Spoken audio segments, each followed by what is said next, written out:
from. So I spent some time in Urubingo, Buchuro. Do you know Urubingo, Buchuro? Yes, this is. So that is our original home, but now we of course live in Rwanyamahembe. My mother is Mrs. Nshangano. She's one of the farmers who you probably know about. Okay, so I came from home here. Okay. So currently I'm the Vice Dean for Research, Postgraduate Studies and Innovation at the College of Business and Economics at the University of Johannesburg. Also, I am a 4IR professor in the Center for Applied Data Science at the University of Johannesburg, South Africa. So my talk today is on AI and its implications for research, teaching and learning, and assessment. So what I've tried to do is to open it up a bit, tell you a little more about myself professionally, what I'm doing in South Africa, and how I expect us to engage. I hope that you can engage with me very actively because you are academics. Academics, we're supposed to talk too much. We're supposed to engage. We're supposed to ask the hard questions that are supposed to be being asked. Okay. So I hope you can do that. Okay, let me see. Am I here? Okay. So I've given you a background of who I am. I'll give you a background. Then I'll tell you also about my research profile. I'll tell you about, I'll give a brief on artificial intelligence. But before I do that, I'll ask how many people are familiar with artificial intelligence. There are so many keynote addresses, so many conversations about AI. How many of you are familiar with AI? 1, 2, 3, 4, 5. Okay, so 6, 7. So I think I will give a brief on it. And the brief I do is to make it as palatable as to anyone as is possible, so that we are all on the same page when we begin having conversations. Okay, so artificial intelligence is not brain science; it is simply science, as we shall see. Then I will also have conversations on some suggested ways forward. Okay, so I will update this as we go along. So that's my profile. I'm currently the Vice Dean. One of the things that we've done is to grow the research profile of our college by almost 25% from 677 to 925. So the way South Africa works is that University of Johannesburg is a public university. I know you are a private university, so your interests are probably slightly different, but the fundamental purpose of a university, as Professor Kanyandago said, is actually to serve the community in which we are. So we do share that in our purposes. I founded the Center for Applied Data Science at the University of Johannesburg, which was my journeying into AI. Data science is a version of artificial intelligence. I'll explain how. So I also did, after doing all these PhDs, about 4 years ago, I decided to do an MSc in machine learning. Because I realized artificial intelligence is changing everything. And at some point, I have to engage in it because I was a PhD in IT. IT is the networks, the software development.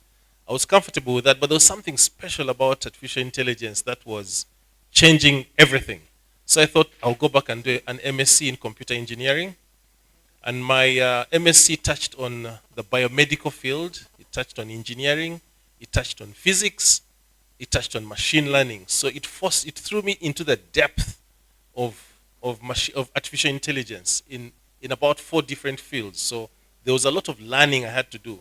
So I completed that MSc, I graduated last year. So I kind of have a bit of fresh knowledge, if I can put it that way, on artificial intelligence. Then by South African standards, I'm what they call C1 rated. C1 rated means that I am professionally recognized in South Africa as a researcher. So a researcher means that I also have a good network internationally, not as powerful. The higher rating is B, and then there's A. So hopefully the next time I go for rating, I'll go for B rating, because we don't sleep, we work hard, isn't it? Well, we must live out our full life purposes and give everything until we leave when we're empty. So I'm also a visiting scholar at the Sudan University of Science and Technology. I've got 8 PhD students there. As a professor, as an academic, we have a responsibility to profess.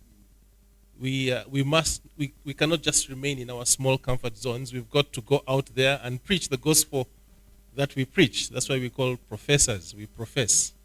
So today I'm kind of professing transdisciplinary data science, but I'll explain what that means. You'll probably get the meaning behind that. Okay, so I'm also active in other national platforms. I'm also part of the creating South Africa's national AI strategy for the country. So we're busy, as you can see. Yeah, we're almost always busy.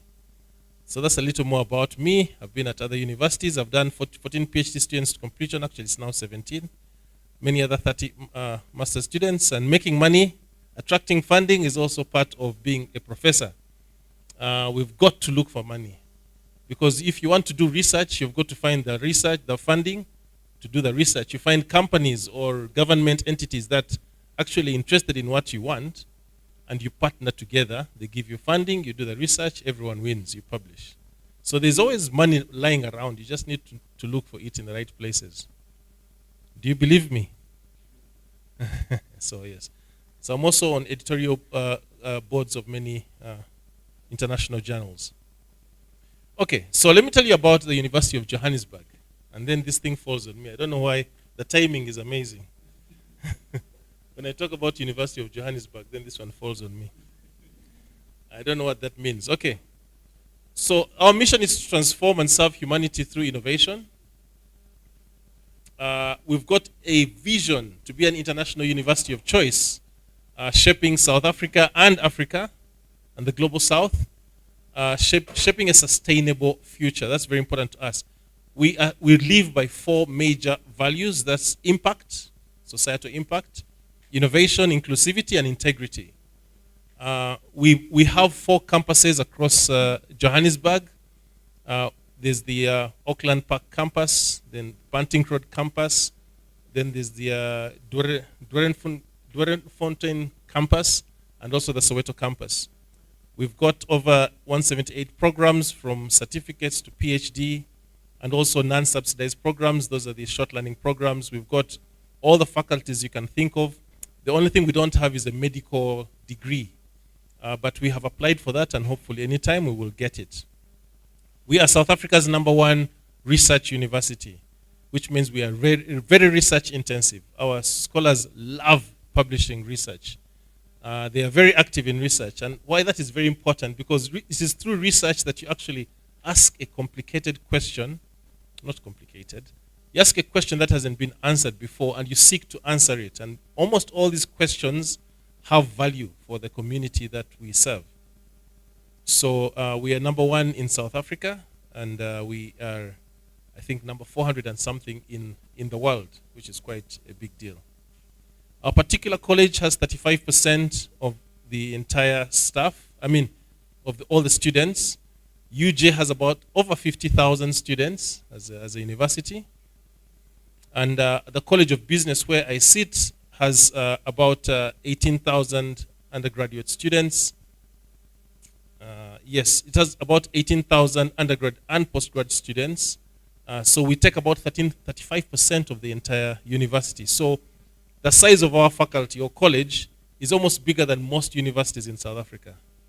It's actually very big. So it's nearly a university. It's a lot of work to run, to manage all these academics. Academics were like cats, Everyone wants to do his own thing, and they are very independently minded. So it's very exciting and doing that. So as you know, South Africa has a history of apartheid, so we measure numbers in terms of race. So 94% of the students are black. When you say black, it means they're African, or colored, or they're Indian. Colored is Abachotara. Then we've got 2% are white.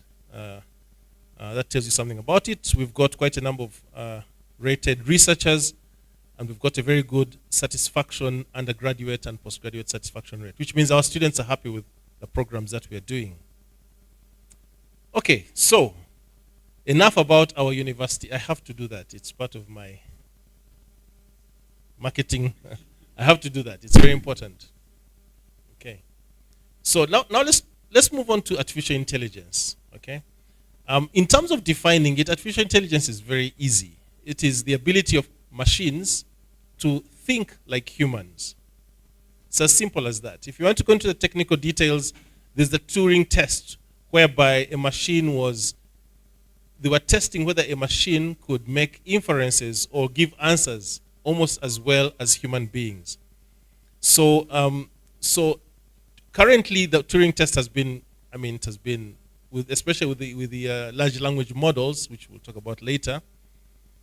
We find that the Turing test has been passed several times. Okay, so there are machines which can imitate human intelligence. That is the fundamental meaning of artificial intelligence. It's as simple as that. But why is it such a big deal? And for me, one of the things I realize is that we tend to categorize artificial intelligence with computers. I don't think it's a nice translation. These are two different animals. It's like saying a cat and a lion are the same. They're different. Maybe they're the same genre, but they are two different things. So, but I'll get into a bit of detail so you can understand some of the terminologies you find around artificial intelligence, so that we are together on the same page. Okay. Now, artificial intelligence all comes back to pattern recognition. Artificial intelligence goes back all the way to science and what we see as regularity.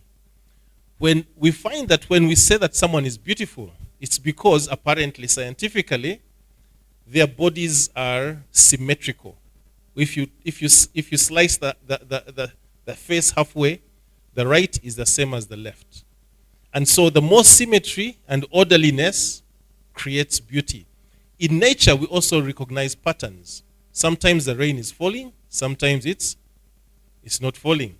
We have summer, winter for us. Here we have rain or sunshine. So what science does, so everything that we understand, we have many personality types. How many personality types are you aware of? Some say 4, some say 6. The way you behave. If I tell you something, we can predict, or we can say, this is how someone behaves. If I see you looking down like this, seeming unhappy, what would you say that I am? An introvert. Or you'd say I'm depressed. That is a pattern, isn't it? So the fundamental purpose of mathematics, science, is to put these patterns into an equation. It's as simple as that. So mathematicians, all their job is to do is to look at the world and say, if this is how the wind blows, we can measure the speed at which the wind is blowing using this equation. So that's why mathematics becomes very fundamental to artificial intelligence. Because now mathematics is modeling everything that we can see exists. When it enters into the social sciences, if whatever pattern you have there, it means it can be modeled mathematically as well. So there are things both natural and human behavioral that we can pattern. So artificial intelligence, if you trace it back, it's the ability to try and mimic our ability to identify these patterns in human nature, or both human nature or the natural, or nature itself. Are we together? Are we together? Are you sure?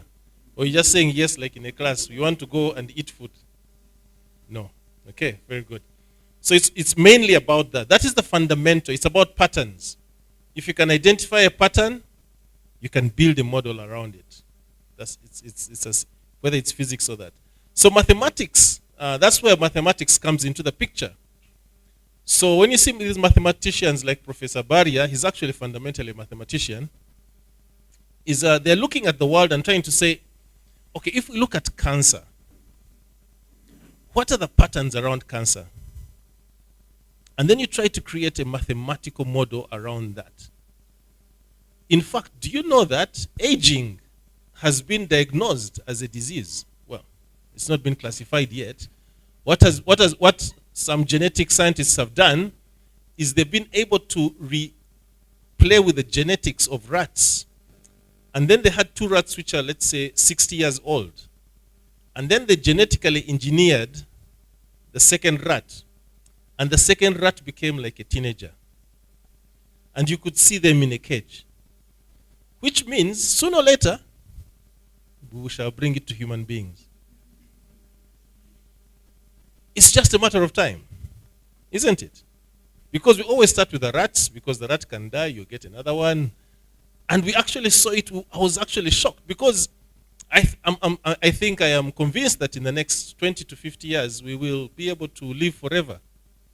That is Hosanna's interpretation. But what does that mean? What are the implications of that? There's some people who you want to die, isn't it? You're laughing because you know it's true. I wish that person could just go and be in heaven. But God keeps them alive. So I think the ethical implications around that. Do you see? The ethical implications around living forever. Sometimes you don't want to live forever, sometimes you do. Some people, you don't want them to live forever, others you want to live them forever, and so on and so forth. So this regularity, those are the patterns mathematics is trying to model. Okay? So, unfortunately, what colonization did is that it destroyed a lot of mathematics which was built in Africa. Believe it or not, we've been told that, I'm saying mathematics because I'm a mathematician, but all the other arts, they are equally important, and we'll get to that towards the end, is that a lot of African mathematical models were destroyed because of colonization. And so we've inherited a lot of scientific models from the West. But they're not the only models. We've got Egyptian models. There are some which were in Mali, I'm told, some in Nigeria. In fact, if you go through every civilization, even in Uganda, you will find they had their own mathematical models or their ways of pattern recognition that we did not take to the next level. But be that as it may, we have what we have, and so we can work with what we have. Mathematics is still mathematics at the end of the day. So the search for patterns is what causes artificial intelligence to have its strength. So we see that on the left you have mathematics, on the right you have a domain, whether it's sound, text, images, numbers, whether it's the social sciences, whether it's medical sciences, whether it's engineering, whatever it is, we are trying to mathematically model, I'm using the word math, but trying to find the patterns that we need to identify. Okay, so in between there is pattern recognition. When you combine the two areas, you get pattern recognition. So you see, I keep coming back to patterns. So if you put all the things together that we're trying to look at, you have computer science, which has the programming element. So what computer science does is tries to get mathematical models to work on computers. So computer science is much more related to mathematics, because what they do is put those mathematical models onto computers. And then data science is when you bring the domain, all these mathematics, statistics, engineering together, and data. So you see, you've got machine learning is when you put statistics, mathematics, and you combine it with data with computer science, because computer science is the computational part of it. So previously, we've had a lot. There are so many models in statistics, engineering, probability theory, linear algebra, the classes which you thought were boring. There are so many models out there. What computer science did was to take those models and put them onto a computer and go much faster. So when you did mathematics, your exercises, most of you did it on a paper, isn't it? 1 + 1 is 2. 24 times 24, you do 24 times 4, you get your 96, and then you bring the other 24 by 8, 48. That is slow, isn't it? Takes a few minutes. Computer science gets those and puts them onto a computer, so it becomes faster and faster. And then if you have an interest in a domain, which is where all the data is, whether it's medicine or physics or social sciences or arts or how people dance, then you have data science. So my interest is in data science, because data science sits right in the middle of computer science, statistics, all these domains, and organizational fields. My particular interest is in government. How can we get all this government data and automate it? Not only just automate it, to have predictions. So if we do this, this is what will happen. Okay, that's my personal interest. But it's open to other areas. One of the other things that we're looking at with a colleague of mine is learning analytics, where we get data about students, for example, student success, and we say that, can we identify patterns of students who are beginning to fail? And then automatically send out notifications or interventions. Another colleague of mine is focusing on using data science in transport economics. So if we look at a region, say we take Ibanda for example, is there a traffic jam? I haven't seen, do you get traffic jams in Ibanda? Likely not. You should come to Kampala. Hey, Mbarra High Street. Yes, but yeah, Mbarra, Nairobi, Lagos, there's a lot of traffic. But somehow you can model the patterns there and create a model which makes traffic flow much faster. So that is possible. So I've got a friend who's looking at that. So you can see this is transport. We've spoken about learning. Let's take another example, say in Ibanda. You can look at Ibanda and you look at the area environmentally and say, can we model the area of Ibanda environmentally, and we say for certain that if we affect this area, rain might fall here and there. And it's all possible. Okay. So the challenge with AI is you get so many words for artificial intelligence. People use terms like knowledge discovery, predictive analytics, prescriptive analytics, wada. So many words, machine learning. They are all names which eventually are trying to say the same thing. The ability for a machine to think like a human being. Are we still together? I'm almost done, like the pastors say. And then I'll take another hour. So the basis is those basic sciences. Today we've got to add ethics. And one of the legs through which artificial intelligence derives is behavioral psychology. Because how many of you are on TikTok? I don't expect to see any hands down. Who is using TikTok? I see people on border, they're on TikTok doing this, and then you're wondering, okay, are they shooting a TikTok video? What are they doing? And then what happens when you go onto TikTok? You start with one. Before you know it, you've spent an hour on TikTok. What did you learn? Absolutely nothing, but you felt good. Isn't it? Do you know why? Because there's psychology behind that. There's what they call dopamine. Every time you see something exciting, you get it. Your body generates dopamine. It's a small shot. It's like a small injection of feel-good hormones. It's like so you feel good. You see a nice cat eating another cat. Then you see a mouse chasing a rat. Then you see a chicken chasing a cow. It feels good.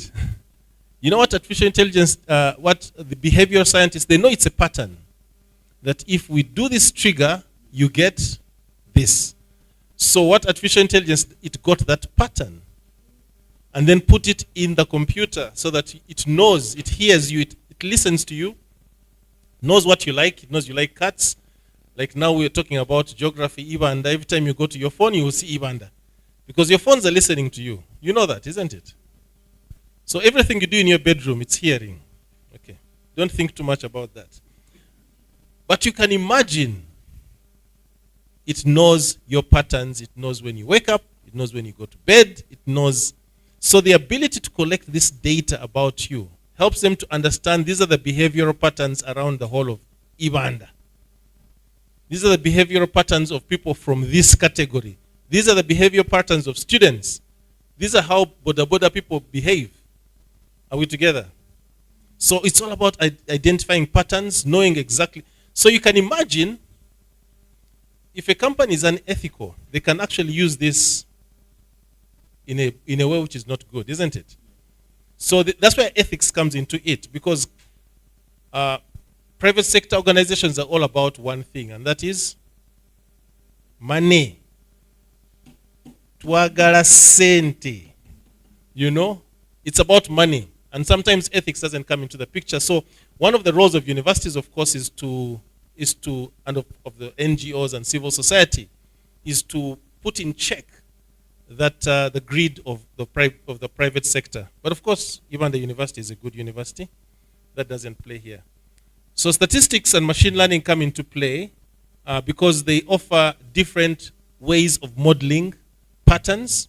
One is through statistical methods. Remember, statistics is different from machine learning. Machine learning is more from computer science. But eventually they're trying to achieve the same goal, is to identify patterns in whatever we're looking at. So now I'm now bringing it home. So you've got three types of AI, okay? Just to bring it a bit. You've got narrow, general, super AI. Narrow AI is like the predictive modeling to know student success. That is weak AI because it's just modeling. General AI or strong AI, this is the ability to think like a human being, which we're seeing much more in generative artificial intelligence. Those are the large language models like ChatGPT,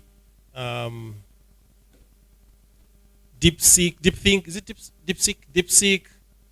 Cloud AI. There are so many others on the market because they're almost able to mimic human intelligence.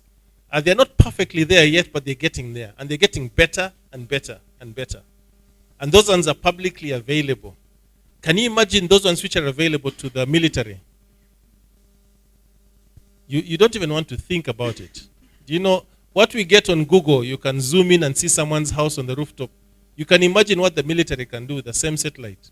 They can even go into your house. Because they've got the capacity, they've got the money, they can do whatever they want. Then super AI, which is where we're all afraid, is when machines begin to think on their own. Personally, I think it's possible. With my limited immersion in machine learning, I have seen general AI is pretty much here. We already have machines which can think almost like human beings. ChatGPT can speak in Runyankore, way better than me. By far. Of course, its accent is as bad as mine, but it will get better. Because every year it's being improved. Every year it's being improved. Every year it's being improved. Which means I can go to China right now without need to understand Chinese, and I will get along. I can go to Arua, I can go to South Sudan, I can go to Khartoum. So language in the future is no longer going to be an issue, as long as you can communicate. Does that make sense? Or language should become more of a cultural dimension. Okay. So why does AI become very appealing? It can create itself based on the data that you give it. It's fast. It changes everything from input process rather to outcome and then the process. So what do you want to achieve? Do we want to achieve student success? Do you want to achieve growth? And what does this growth look like? And then you can apply AI. You don't start with AI and then you put in things. No, you start with what you really, really want. And the beauty with that is that whatever works in one area can work in another area. If I build a model to predict student success, that same model can predict accidents, for example. Are we together? So it means that I don't have to do so much work.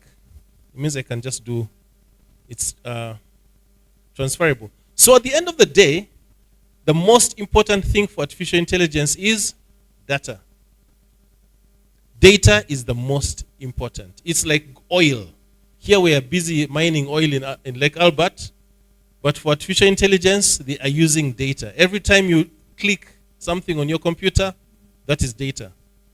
Every time you go to bed, it is data. Every time you pass something, it's as long as your phone is on. All that is data. So artificial intelligence works on data, which is why we worry that all the data of Africa, almost all of it, resides in the US or China. We actually own nothing. We don't know anything about ourselves. Everything. If you think about your phone, if you have an iPhone, it's in probably Ireland or the US. If you have an Android, it's all in either China or the US. Which means the US government knows no more about you than anyone. Anything you post on X or Twitter or TikTok, it's there forever. It will never go away. Which means anything you say on WhatsApp, if government of Uganda wants and can twist the arm of WhatsApp if they want, or Facebook, they will get it. You see what I'm saying? If the US government needs something from its, so if the country now says, we want data from MTN, can MTN say no? If the US government goes to Facebook and WhatsApp and says, we want data from John, will they say no? Because the government will come and say, tomorrow you're not working anymore. They will give up that data in a heartbeat. And that's how you can have surveillance and all sorts of things, because data is central. So this puts Africa in a very precarious position. So data is very central, and one of the conversations is, how do we maximize this data? So you get the raw data like you have every day, then you clean it all the way to where you can create an autonomous system, a system that works on its own, like a robot, which can dance. You've seen those Chinese robots which can dance. You ask them questions. Now robots are going into fighting battles. Robots can be used as military personnel. It's all pattern. You can mimic a dog, you can mimic a cow, you can mimic a chicken, as long as you can do it. So data is all along this, continuum. So interestingly, we're working on a paper on generative AI, which is LLMs, and it got published only yesterday, believe it or not. So I'm glad to actually just present it, not present on it, but I'll give you some snapshots of what we discovered in the use of generative AI. So previously, generative AI was growing. I'll use the word ChatGPT for example, generative AI, and we're seeing that it wasn't very important. Very little research was being done on it. But ever since ChatGPT came out, it moved from 25 papers through to almost 2,000 papers within 1 year. So that was an exponential growth. Exponential. What we mean by exponential is, e to the power. That's exponential. And so ChatGPT changed everything. We began to see the ability of machines to actually have artificial intelligence in communication. And that was the big deal. So before ChatGPT, the interest was in computer science, arts, and environmental sciences, healthcare, and education as well. They were looking at algorithms, how they were helping. Ethics was being looked at, but not very much. Didn't even feature seriously. The arts and designs were already worried. Because, for example, previously you draw a picture, isn't it? And you buy it for 20,000. Today, I just tell ChatGPT, create for me a picture of people in Ibanda dancing around a cow. It will give me the picture. It will even give me a video. I'll even post it on TikTok and it will look exactly like the original. So what happens to all our creative people who spend 4 years doing MDD or doing a degree? What happens? That industry is under a lot of threat. Or is it? We have to rethink the way these things are. So they were already worried about that. But ever since ChatGPT came out, the education sector and healthcare are maximizing ChatGPT tremendously. It is changing the way our students are learning, whether we like it or not. Who doesn't use ChatGPT? Look at them, they're hiding now. All of you are using ChatGPT, isn't it? Do you? If you're being honest, you do. Your students do, we do, everyone is using it. But we're all pretending like we're not using it, isn't it? In computer science, it's also exploded because of ChatGPT. If I had done my MSc before ChatGPT, I would have finished in 6 months, I assure you. Because I'll use ChatGPT, it helps you to learn the way you learn. Some of the reason that we fail is not because we are stupid, but because we're being taught in a way that we do not learn. You get what I'm saying? So some of us are visual learners, and I'm using the basics. Visual learners, others are auditory, others may be tactile. So we learn differently. Even the way we organize knowledge in our brains is different for every person. So if I ask ChatGPT, help me understand this, and I keep training it to say, no, explain to me, what do you mean by algorithm? It will explain to me algorithm. But if I'm a lecturer, I have 30 minutes to teach you algorithm, isn't it? I will tell you this is algorithm. If I'm a bad lecturer, I will just read from the slides. While you're listening, half of you are sleeping. And then after that, I will go. I will still get my salary. Isn't it? And then I'll give you a test. But now with ChatGPT, you can come to class. If the lecturer is boring, you can ask him a question. Even him, he doesn't know. Even us, we don't know. Sometimes it happens, the most embarrassing part of an academic, but it's happening. So what does it mean for us as teachers, as academics, as professors? If ChatGPT can teach way better than us, what does it mean? Psychology is taking advantage of it. They're identifying patterns and they're embedding it into technology, which makes it much easier for them.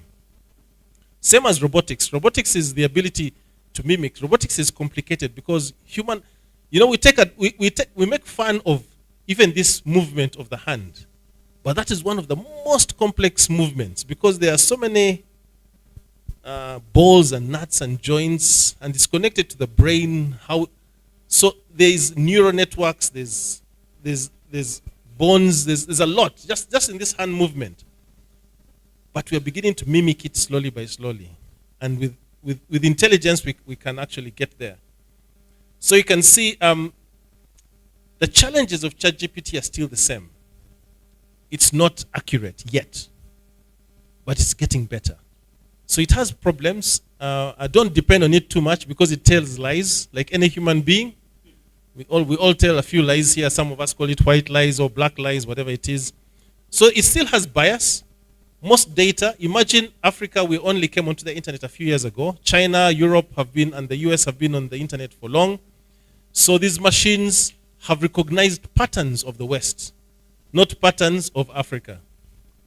So whatever they give you is modeled on patterns of Europe. So you may say something which is African, it's cultural, like respect. For me, respect is very important in African culture. It's human of us to be respectful. But in Western culture, respect comes in a very different tone. I can call someone who is my elder by their first name in Europe, and that's very good. It's actually encouraged. And so when these professors come from America and they say, Hosanna, call me by my first name. My name is Matt. I say, no. I'm an African. I can't see you an old man with gray hair and I call you Matt. No. I have to call you Prof. Matt. Please just understand and accept. It's okay. I think it's important. That is Hosanna. But you can imagine all these models are based on Western data, so because of their pattern. So that the understanding it gives you is based on that. Then there are legal issues around it. We're in court this week dealing with the administration. One of the biggest challenges we have is that we don't leave wills. Okay, wills. You know, when you're going to die and you have a will, it's very, very important. Okay, I'm just mentioning it because ChatGPT can create for you a will in 5 minutes.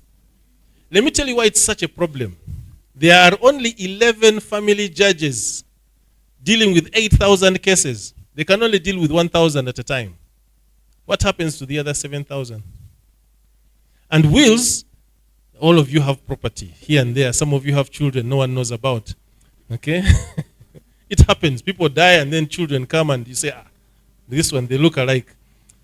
The advantage of a will is that you get the ability to say where you want things to go. I want to give the toilet to that person. This land I will give to that one. This house I will give to that one. It's very important. It makes life so much easier.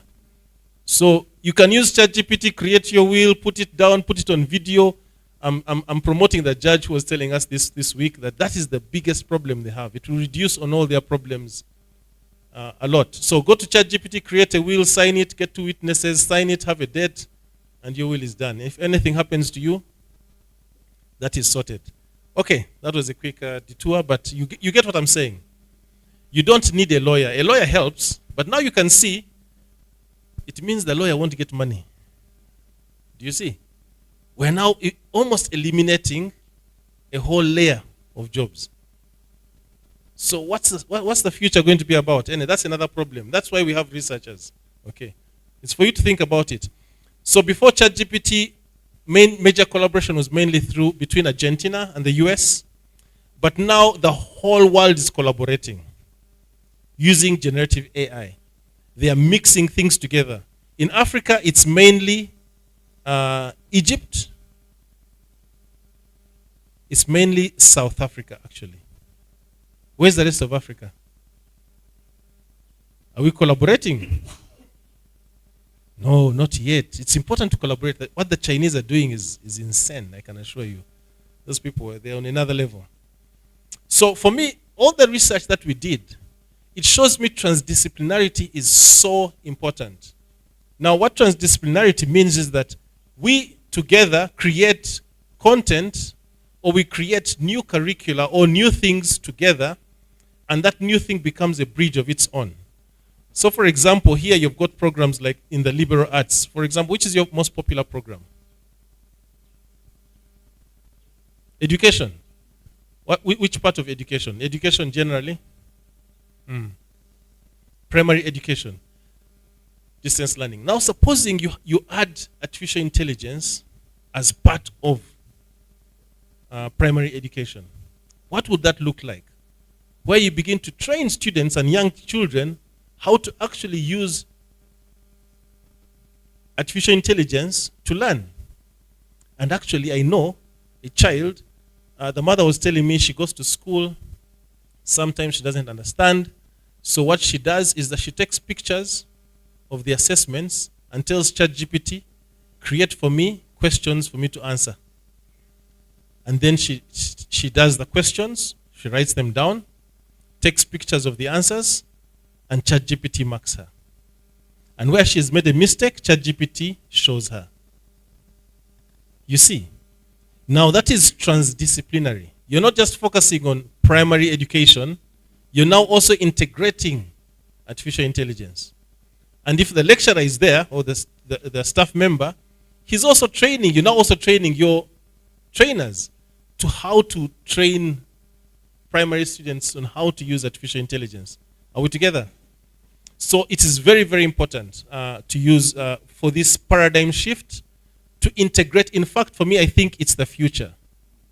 Because artificial intelligence remains the same. Mathematical model, it will get better, but it remains the same. You and I should be able to use it every day to actually promote social sciences. What makes us human is actually the arts. It's not the sciences. The sciences will get us to wherever we will go to the moon, but the arts will make us enjoy the moon. Okay? So you need the arts. Do not get us wrong. Arts are extremely important. And I know there's a strong debate about that in Uganda. So I don't want to go political. But the truth of the matter is that you cannot do without the arts. We need the arts because the arts give us life. The sciences give us certainty. My experiences of AI, my personal experiences, it has amplified my productivity. As a vice dean, we get emails. Someone can complain for 1,000 pages. Hey, who's going to read 100 pages? I just get it, I put in ChatGPT and say, what is this person complaining about? How should I address the issue? And then I reply. 2 minutes. You know, and then it seems like I've listened to you, but really, I just wanted the key issues. Yet you wanted to say 2 things, but you wrote 10 pages. So it has solved a lot of my issues in teaching, research. And when you pay a little more money, you get so much more value. But how many of us can afford $20 a month? If you know what you want. $20 a month is how much in Uganda shillings? Plus minus. About 70,000 shillings. Yeah, so I encourage my students sometimes, if you don't have money, do not eat pork ribs tomorrow. Just you go and pay for ChatGPT for 1 month. The value you get is beyond you get addicted, like TikTok.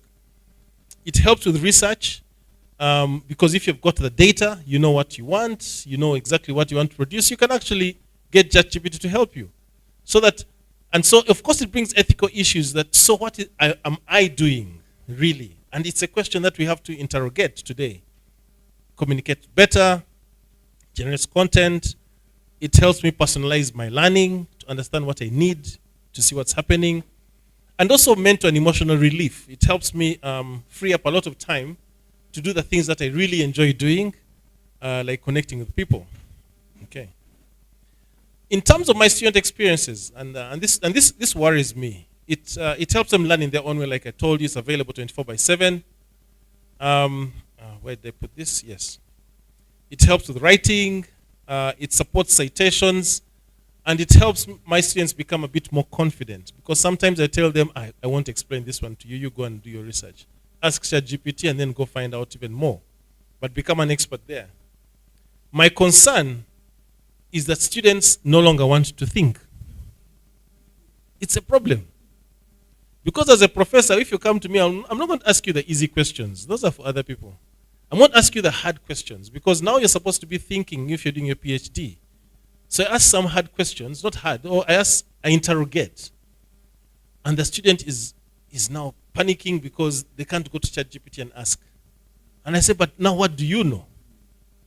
So that worries me. So over the last 1 year, I've graduated 14 PhD students. Over the last year, we increased our capacity because we now work in teams, because teams is very important today to work in teams because you get a lot more done. For the first time, I have dropped 7 PhD students because they're not coping. They're refusing to think. Whether it's refuse, okay. And then I say, I don't have time to waste, I'm sorry. Move on, I'll get someone who's more serious. So it's for me, it's a big worry because thinking is becoming optional. It's dulling the ages of our students. They think things will be done for them, which is a worry. And I worry that we might have a generation that knows how to prompt, but not how to reflect, how to ponder, what really makes us humans. Researchers are now producing research at an abnormal pace, paper after paper after paper. So the model has to change. And we can have dependence disguised as empowerment. So someone is dependent on AI, but in reality they don't know anything. So you can get a cognitive addiction. So this is probably something that you're not experiencing yet, but it is coming. It is coming. So that's my worry. And also there's a reality that we must accept, that we as academics, we no longer have the monopoly of knowledge. Generative AI knows way better than us, and on all things. So what, therefore, is the role of an academic? So if we abandon this notion of a monopoly of education, because previously the professor was like the god of everything, but now Gen AI knows everything. So what are we supposed to do now?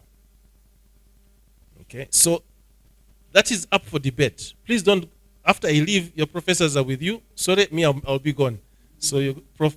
Peter, you'll deal with that problem. But it's a reality. We all know it. So some of my suggestions going forward, number one, is we're supposed to create human beings, not just human doings, okay? So we have to shift from doing to becoming.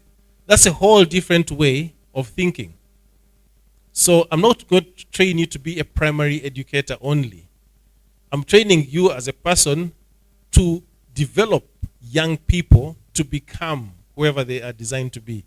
It's a whole different way of thinking. Are we together? Am I making sense? Okay. So we shift from what we know to who we are becoming. Because I think everyone prays these days, I see. But everyone has a purpose in life. You see. So it becomes an academic's job or educator to help unleash that purpose. And not just to do. Okay? Then we've got to relearn to think about thinking. What does it mean to think? It sounds philosophical, but thinking is actually a lot of work. If you're reading a lot, you find that you eat more food because it actually does take a lot of energy. When I say go extremely transdisciplinary, I mean it. Create those bridges. Begin to experiment with how you can integrate AI into your liberal arts. And I think the world is looking for universities which are willing to go in that direction. And society knows that this is what's happening, but as academics, we are risk averse, generally speaking. But I encourage you to try. So so this Masters in Applied Data Science that we created, I think the first of its kind, in South Africa and I think in Africa, from the last time I checked. What we did was we combined data science or artificial intelligence and everything else except the sciences. So one of my, the most proudest students I have is a lady. She was from marketing. She mastered artificial intelligence. Of course, she used ChatGPT mainly, but she mastered it and was able to predict financial patterns of ATMs. You see, the biggest part of artificial intelligence is to understand the pattern. Who understands patterns better than the domain holders? So if you are in social sciences, you understand social sciences better than someone who's mathematicians. Because mathematicians just like equations. They don't have time for understanding people. It's too much work. Okay? It's too much work. So if we train people in the liberal arts on data science, we can actually create an explosion. And this is where the new jobs are going to be, quite frankly. Because right now, our society is broken. Unemployment is a big problem. Of course, with borders, Uganda is a very liberal economy. You can do whatever you want. You know, like Museveni says, you can survive without even doing any work because Uganda is very fertile. But the truth of the matter is unemployment is a big problem. It's resulting in drug issues. Almost every family has someone who is on drugs, and sometimes it's boredom. Of course, there are some cases which are clinical. But some of these issues these social problems we are facing, I think they are avoidable. And it comes from the innovation in the arts to integrate artificial intelligence or data science to actually create completely new ways of thinking, understanding, and of experiencing our world. That for me is my biggest profession, to say you must integrate artificial intelligence in whatever you're doing. Even in the way we assess. We must, even assessment, you can actually plug in ChatGPT or any generative AI to help you make assessments so much faster. You tell it what you want, and this can create ability to scale, to have many more, and all you become is a moderator to make sure it doesn't make mistakes. Which means we focus more on developing people instead of just producing students. There's a big difference, okay? And this was the original purpose of universities. It is to think about solving the problems of our society. I'm coming back to your statement, and it's my final remark. The purpose of universities is to develop people, to look at the problems that are going to come in the world, and begin to solve them. For me, one of the things that I think about is, if we live forever, what's going to happen to us? What will universities look like in a society where we can live forever? It's like the Tower of Babel. So thank you very much. That is my profession. Have I taken more time? Am I on time? My 1 hour? For me, this is something that makes me very happy. Please feel free to drop me an email. I may not respond immediately, but one day I will respond. You can be sure about that. So thank you very much. Thanks for the invitation, Professor Peter. I really appreciate it. Yeah. Oh, thank you so much. Thank you very much. I think he has given us interesting things to think about, to chew. I would like to suggest that you take a seat and we ask our colleagues who are going to discuss a little bit what you have shared with us, and then we'll have time to interact. And maybe AI is already helping us in this regard. Good. Can we then ask Professor Ebel Muchunguzi, you've got 10 minutes to react or to add. Thank you very much, Professor. I'm afraid I might not be within the time given to me, but I will try my best.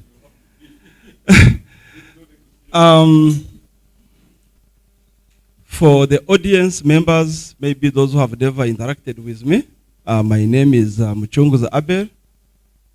I'm professor of governance. I became a professor last year. So I hold a PhD in public administration and a master's. And I'm currently serving as head of governance department at Kawari University. But I also serve as a part-timer here at Ibanda University in the postgraduate section. And I also worked here in administration some time back as the deputy vice chancellor. So this is where I come.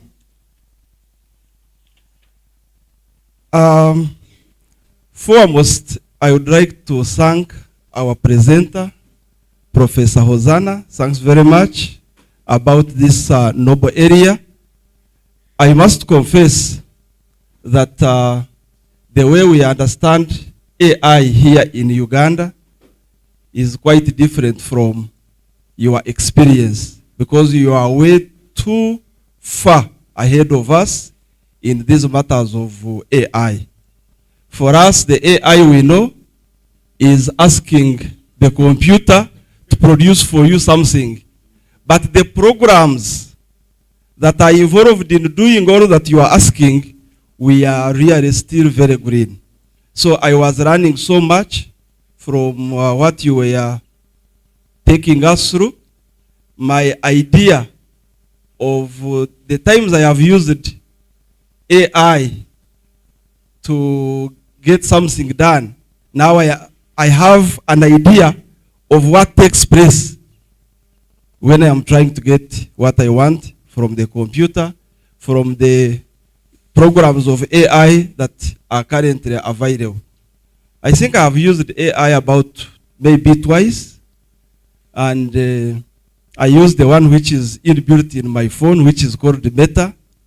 It does some good job. So I ask Meta, I say this and that, and within a second, it has organized something, and that is interesting. Another remark that I would like to make is that the world is changing way too fast than we can understand, and especially in the area of computer science. So the innovations, the changes that are coming on board now and again are too fast for us.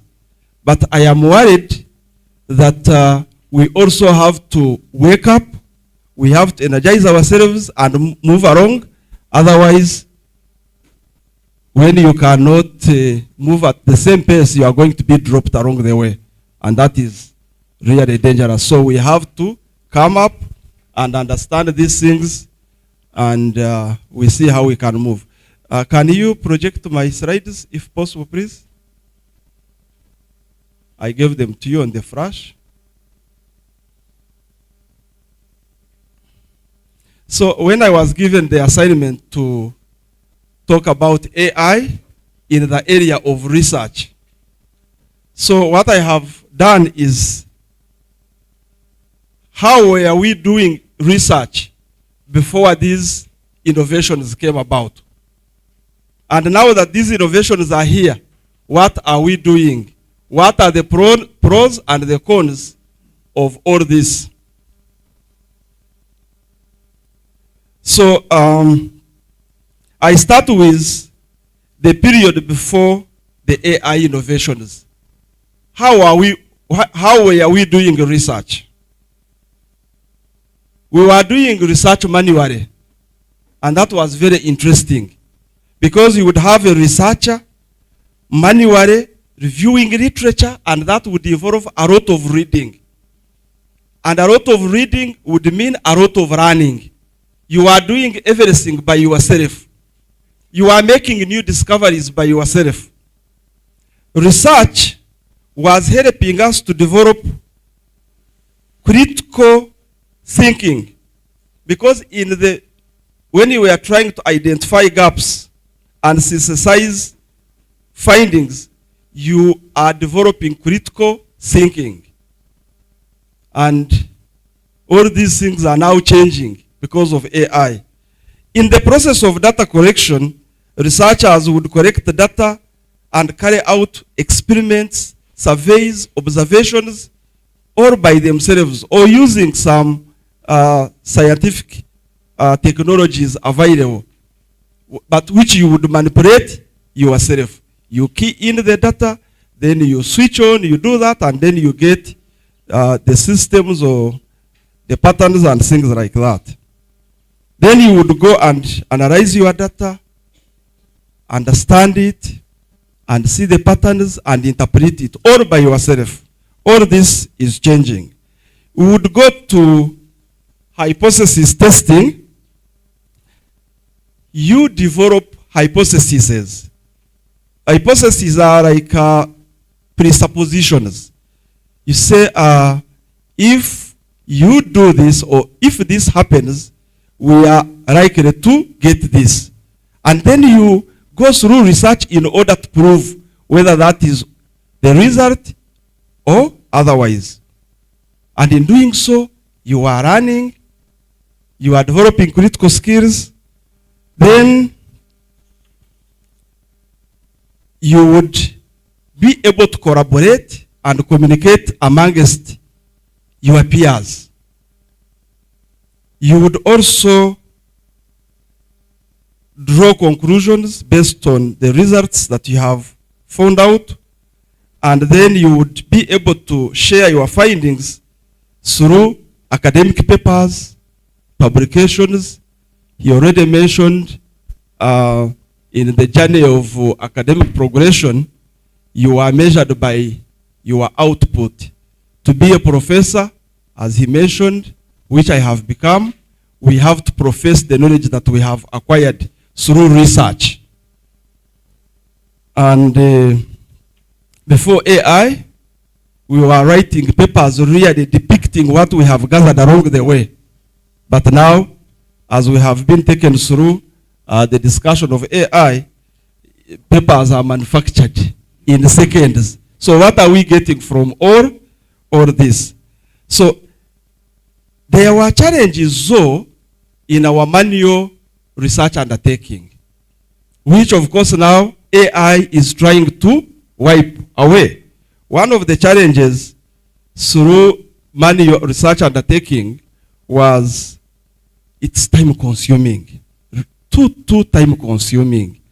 You know, postgraduate students, that is where we have most of the biggest problem. When it reaches you developing a research proposal, we get people, they don't smile at us anymore. They were like 10, now we are left with 5. Even at the time of presenting, we have, if we are lucky, even to have 1. Because it is too time consuming, you have limited access to information. The books, to go to the library, sometimes you don't have the book. And here in Africa, the problem we have with these physical libraries, the books which are produced are not stocked in our libraries with the space, with the speed that we want. Me, I was fortunate, I did my master's from Australia, University of Melbourne, University of Monash, and then I did my PhD from Antwerp University in Belgium. What was happening there, I would identify a book and it would not be available in the library. And I would go to the desk and say, I want this book. They would immediately shop for the book from UK or from USA, wherever it is, and within about 2 days, I would receive a notification to come and pick the book. But here in Uganda particularly, it is impossible to get the books that you want because they are very expensive and universities have no capacity to have all these books in place. Then of course, we were also prone to a lot of human error in our manual research. So in the discussion by Professor Ozana, he mentioned also there is still error in using AI, but maybe it's not at the same extent as when we are doing research manually. So the benefits of our traditional research undertaking or methods would get in-depth understanding, researchers would get in-depth understanding, we would get contextual insight. So you can move to, you can quickly go through the slides to the point where I have reached.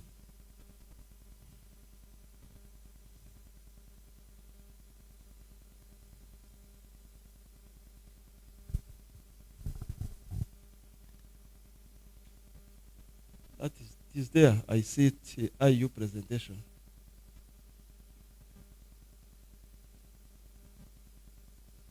So there were many benefits, in-depth understanding, contextual insight. Traditional research would allow nuanced understanding of the context, enabling researchers to identify subtle patterns and relationships. We would also develop critical thinking. Manual analysis and interpretation of data would foster critical thinking and analytical skills of researchers. We would also have human perspective. Researchers would bring in their experience, their intuition into the research process, and that would provide a lot of valuable insights. Then we would also have serendipity. Manual literature reviews and exploration often would lead to unexpected discoveries and new research directions. All these things that I'm talking about with AI, they are going to be wiped away. So we are also going to become robotic. With traditional research, would develop development of research skills. So definitely the kind of researcher that I am is not the same as 10 years ago. Every time I do research, I add on my knowledge, I develop skills. As he mentioned, I became a professor in November last year. I was so excited to also be called the professor. I've been in the academic field quite too long, since 2002, when I enrolled as a university lecturer. And when I really came out of my shell and said, I must work and be promoted to a professor, the energy that I started putting in was unmatched. And now that I was promoted, there is this now, you have to show that you are a professor worth the name. The speed at which I am doing research, and of course he mentioned the requirement that to be a professor, you need to bring in money for research in the university. And I'm fortunate, I am working on 2 research projects which are funded, one internally by the government of Uganda, and another one by a consortium from UK. I must tell you that I was struggling to get the articles required to be promoted to a professor, and there were like 5.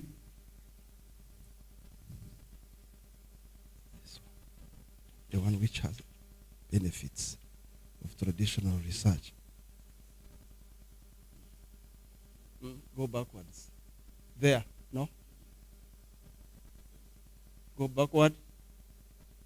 There. That one. So, after becoming a professor in November, now we are in June, I have published already 6 papers. So before the end of the year, I will have more than 10, because there are about 7 in the pipeline. One of the latest came out about 2 days ago from a research which we conducted in February and March on the tea sector in Uganda. So the speed has increased. Now, if I start using AI to develop these papers, you can imagine what I will be able to speak when I stand before people like I'm doing right now. Number 7, contextualization. Researchers could contextualize findings with broad literature and research landscape. There was the element which he mentioned, interdisciplinarity approaches. Traditional research often involved interdisciplinary approaches, combining insights from multiple fields. Economics, like I am a social scientist, and in that I am in the branch of public administration. But when I am doing research which is encouraged by the university, we need this element of multidisciplinarity. So we bring in economists, we bring in sociologists, and so on and so forth. Then research would lead to theory development. from our hypotheses and stuff, would get theories developed. But now we are going to ask everything from generative chat GPT and Meta, and all is going to be served on a server plate. So that means theories are going to be a thing of the past. Then that research actually was the foundation for the AI research that we are in right now.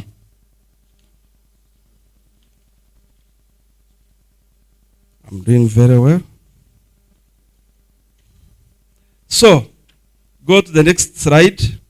The advent of AI. So here comes AI now. I'm going now to briefly talk about what AI is able to do for us, and then you link that with what I have already talked about, what we are able to do on our own.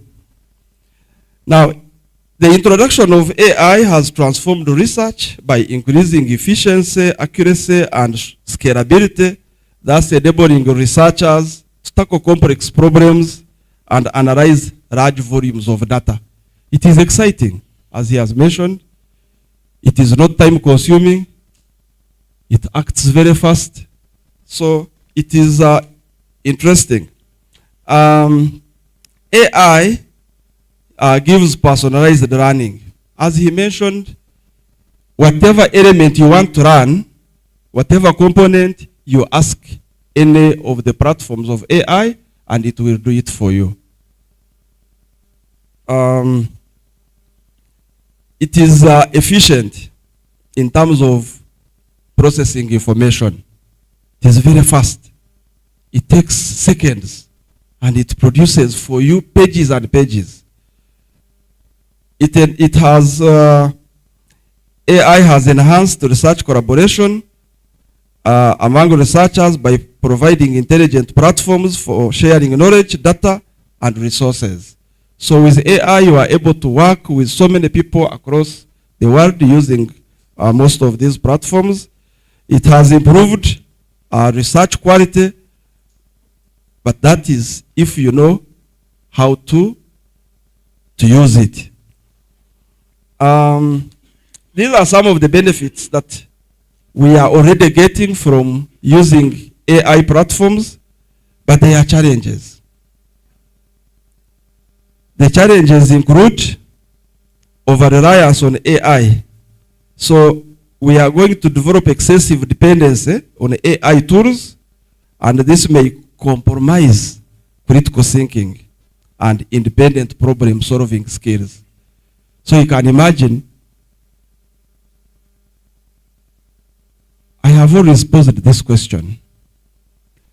Our generation, the education that we went through from primary, secondary, then university, we compare with our children who are better equipped because they are more exposed than we were. But my colleagues who are in the teaching profession, you know the kind of answers that we get from these students. Then you compare with the time when you were at the same level. So we are going to get into more problems of people who cannot think, people where you are going to put food on the table and they don't know what to do with it. They are waiting to ask for AI, what should I do and how should I do it?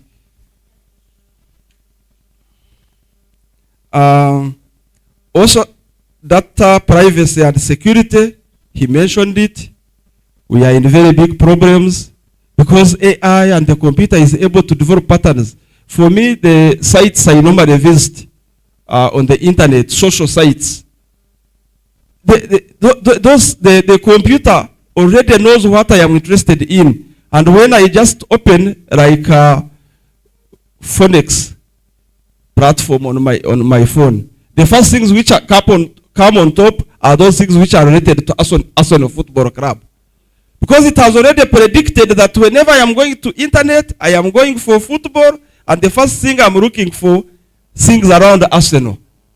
So it already now, if I bring my phone and open that phonics, you will see those things with Arsenal being on top.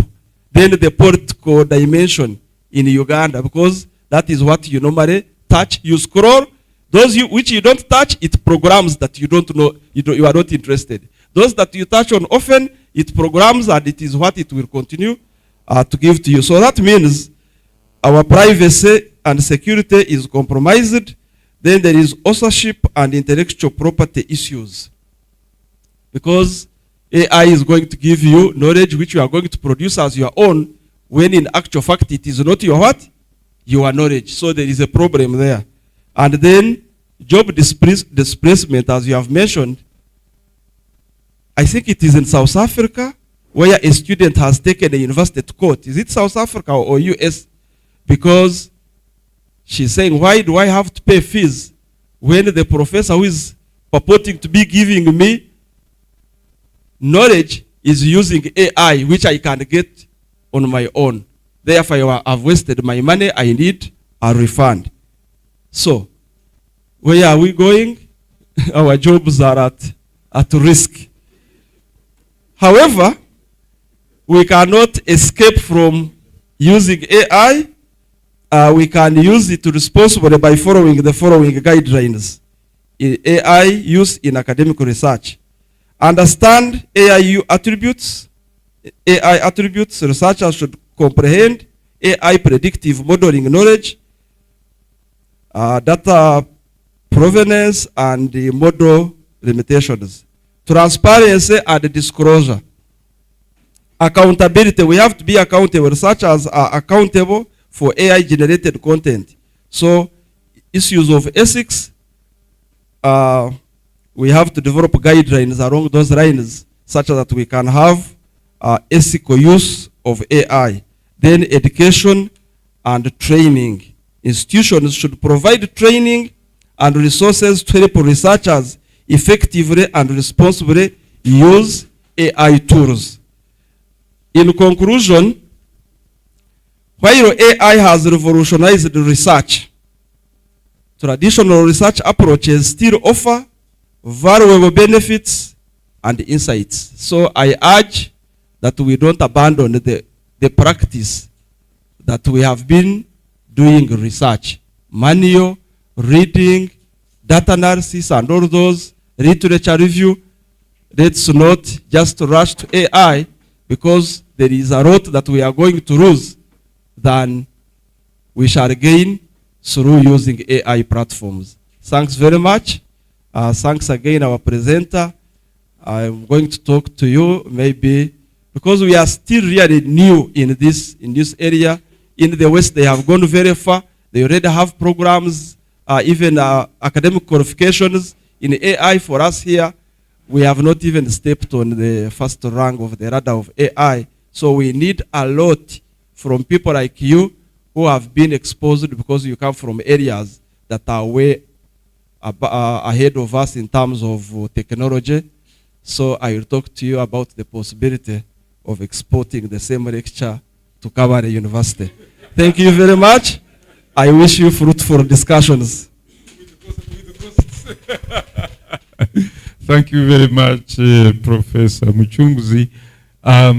It's very important that on a day like this we get sufficient time to interact. I'll make some adjustments in the timetable, but I would like to suggest that we take about 7 to 8 minutes, and you stand up to stretch your legs so that we do not sleep and we do not get some health complications because we are listening. Stretch your legs, and if you want to walk out, I'll call you back quickly. It's very important. Health break cannot be taken care of by AI. You are allowed to talk. Let's report back at 12. Immediate. At 12 noon.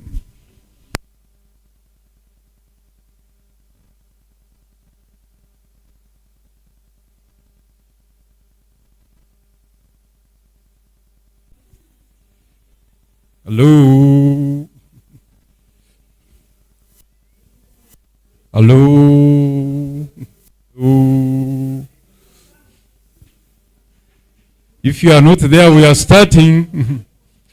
Professor Enoch. Dr. Enoch, Professor. In the making, sure.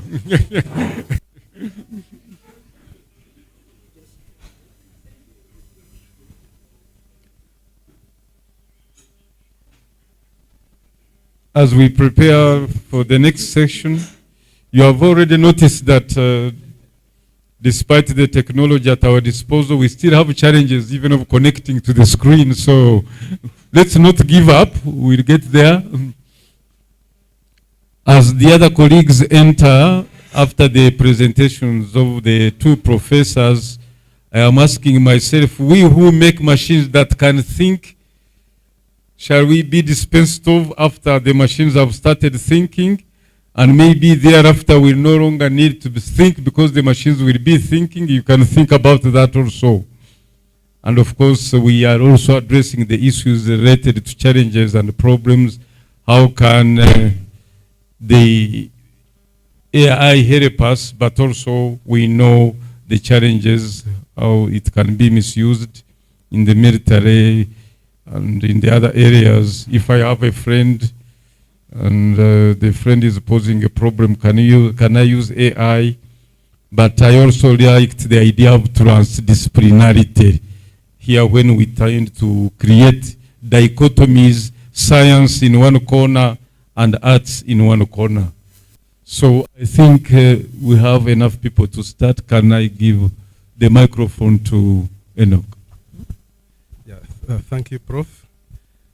Our main facilitator, Professor Hosanna, and colleagues. My name is Asimwe. I think the majority know me, academic registrar. And I will say that this training or lecture is timely. And it's timely in a sense that we have a crisis, especially those who work with the academic registrar's office. Professor, you know that we struggle to get marks, especially from the research centers.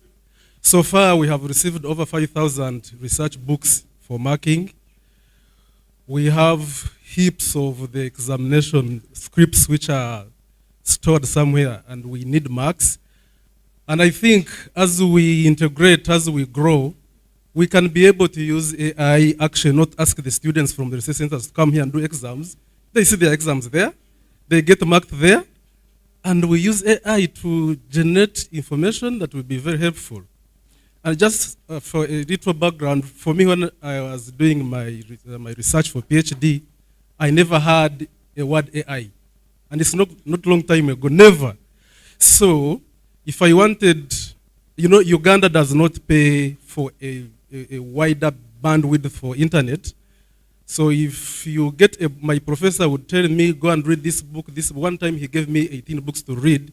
One of them was accessible, others were not accessible. So I would get the link. I get my friend in South Africa, I get my friend in Canada, I get my friend in Germany. Get this link, print for me the book, and send me a soft copy. They would do that. But to make matters worse, if you are reading the book which is been produced online, you also find links inside, and you have no access. It was a struggle. But since I started using AI, I think I'm addicted. I've been able to produce 6 papers in 4 months. Yeah, because it is easier. You just collect data, the rest AI will help you. So I think it is a time that we need to integrate AI in academics, and not only in academics, in business, in research, and in most of the things that we are doing. So I'm going to take you through the role of artificial intelligence in, and its application in teaching. Most of us are teachers. I'm a teacher, being academic registrar, I'm also teaching at postgraduate. So at some point I go to teach, and I can assure you that at some point I'm forced to use AI to make my notes. I even tell my students, some of these things are not mine, but they are ours. And I ask them to also learn how to use AI because of its quality, because of timing, and it's not a problem. Professor, we are having a debate in Uganda. I don't know whether it is the whole of Uganda, but in the universities. And we're asking, does using AI imply plagiarism? That question has to be answered because I have my colleagues who are again students who produce their work when they have used AI to make it better, to make it good quality, and actually they go and test 40% is AI. Maybe 16% is plagiarism. Plagiarism, that one the university has the standard. You don't go beyond this. But AI, we still have the debate. I think we should engage more. Yeah, I think I need to put a disclaimer that a professor made that computers don't mean AI. Because when I was reading, I thought even computers also belong to AI. AI is about mathematics and understanding the patterns mathematically and scientifically, according to the lecture that we have just had. I was looking at how this was discussed by professor, how AI came into place. These are years when I think scientists started thinking about AI and generating the first phases until it's been tested, until it's been it's getting standardized somehow. We want to see how do we integrate AI in education. I think even if I don't go through every presentation, we need to understand that in teaching, AI is going to be very helpful for us teachers. First, in generating notes, but it shouldn't replace the human being. It shouldn't waste away our cognitive. Because AI, when you use AI, it gives you more data, more information that you can localize. Actually, you can even use ChatGPT to personalize the data, to say that this is you, which is cheating. But in teaching, we are encouraging you, the teachers, that if you use ChatGPT or if you use AI to generate your lesson plan, it will take a short time and it will be of good quality, and you localize it. You realize that most of the information we get from these AI tools, some of it is not for Africa. He said it. So if you find Japan, you put Uganda. If you find a university that is in Germany, you put Ibanda University. You localize it. The problem is that I supervise students.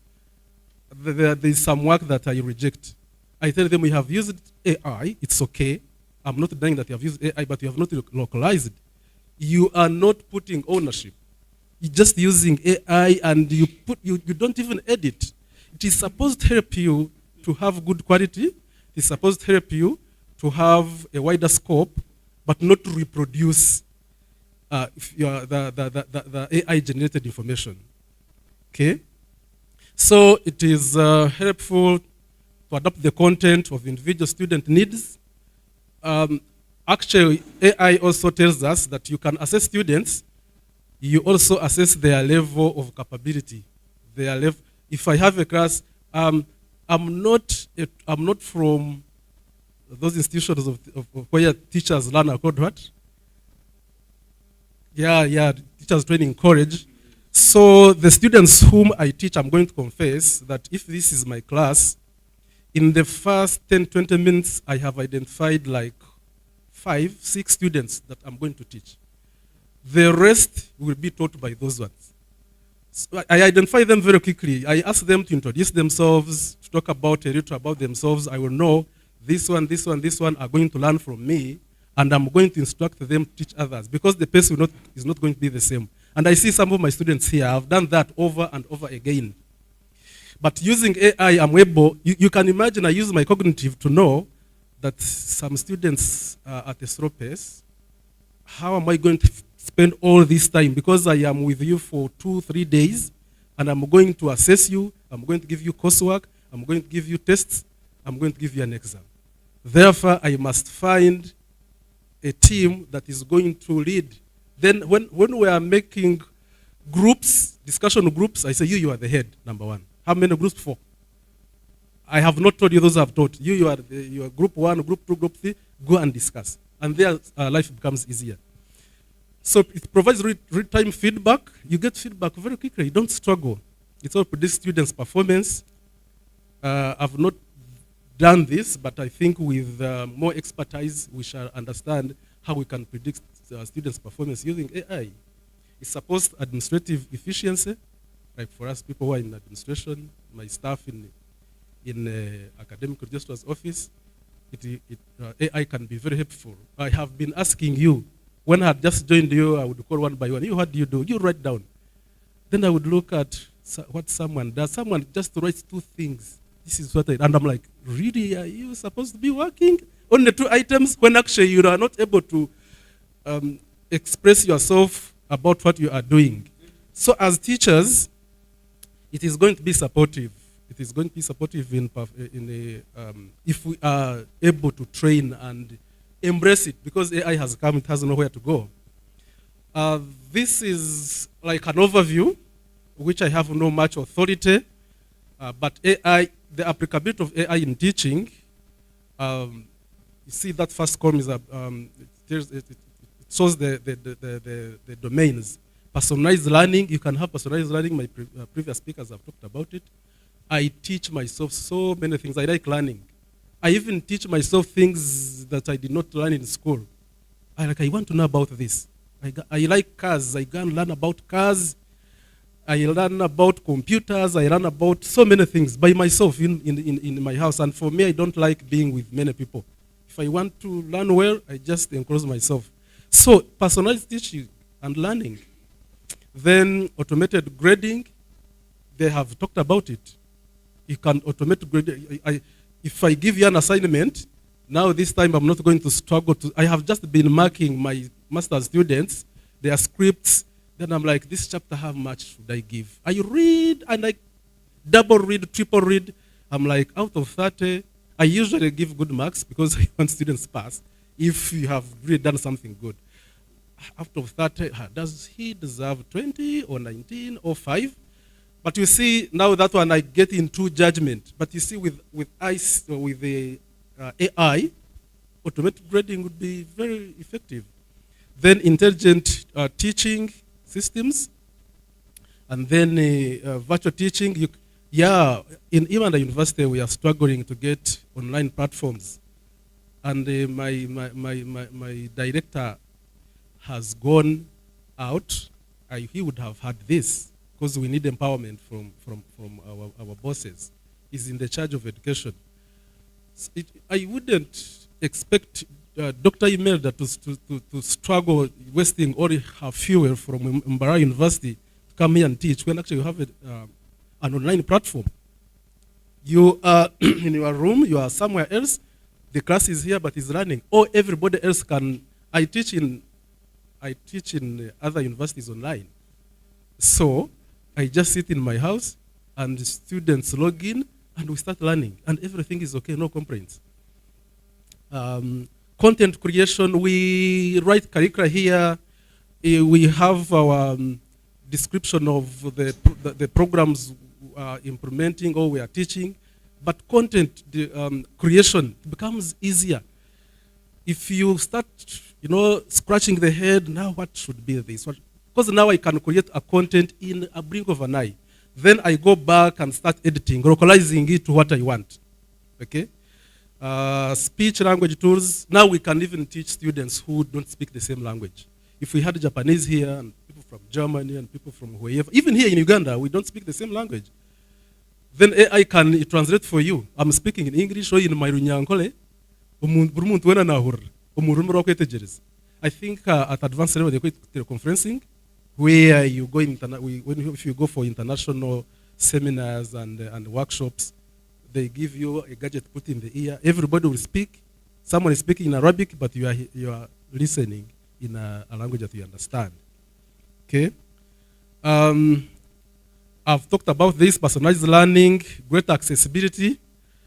We shall be cut off only by internet. You've got to use internet, and it uses a lot of internet, but it is accessible, especially those. And I would encourage you to, I don't want to say specialized, because these tools, they change all the time, but ChatGPT. I learned using ChatGPT late last year. I think like in October, November. That's when I landed on ChatGPT, and it was my first AI tool. It was the first time I interfaced with the AI, and everything was like magic. I'm like, what? Put in this what? Everything is somersaulting, and you get so excited. It increases efficiency, yes, but we are talking about this as teachers. You have to localize this. It helps you to make informed decisions because you have scope, a wider scope of the information of the data. I think I'm going to ask Professor, I am not a pure scientist, I belong to science, then arts, I keep on bouncing here and there. But I was wondering, how is this information, is it in the air? How does it correct it? Because I think we must confess that ChatGPT reads our minds, rather AI reads our minds, but also it is easier for it to get any information that has ever been produced rather. So once you want information and you guide your searching, every information that has ever been published, ever written on that topic, it will come. And your job is to localize it to fit your context.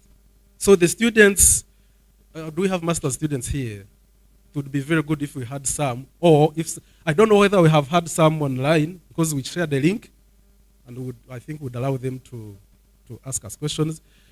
Like I said, AI is good. I think now we must receive it, we must embrace it.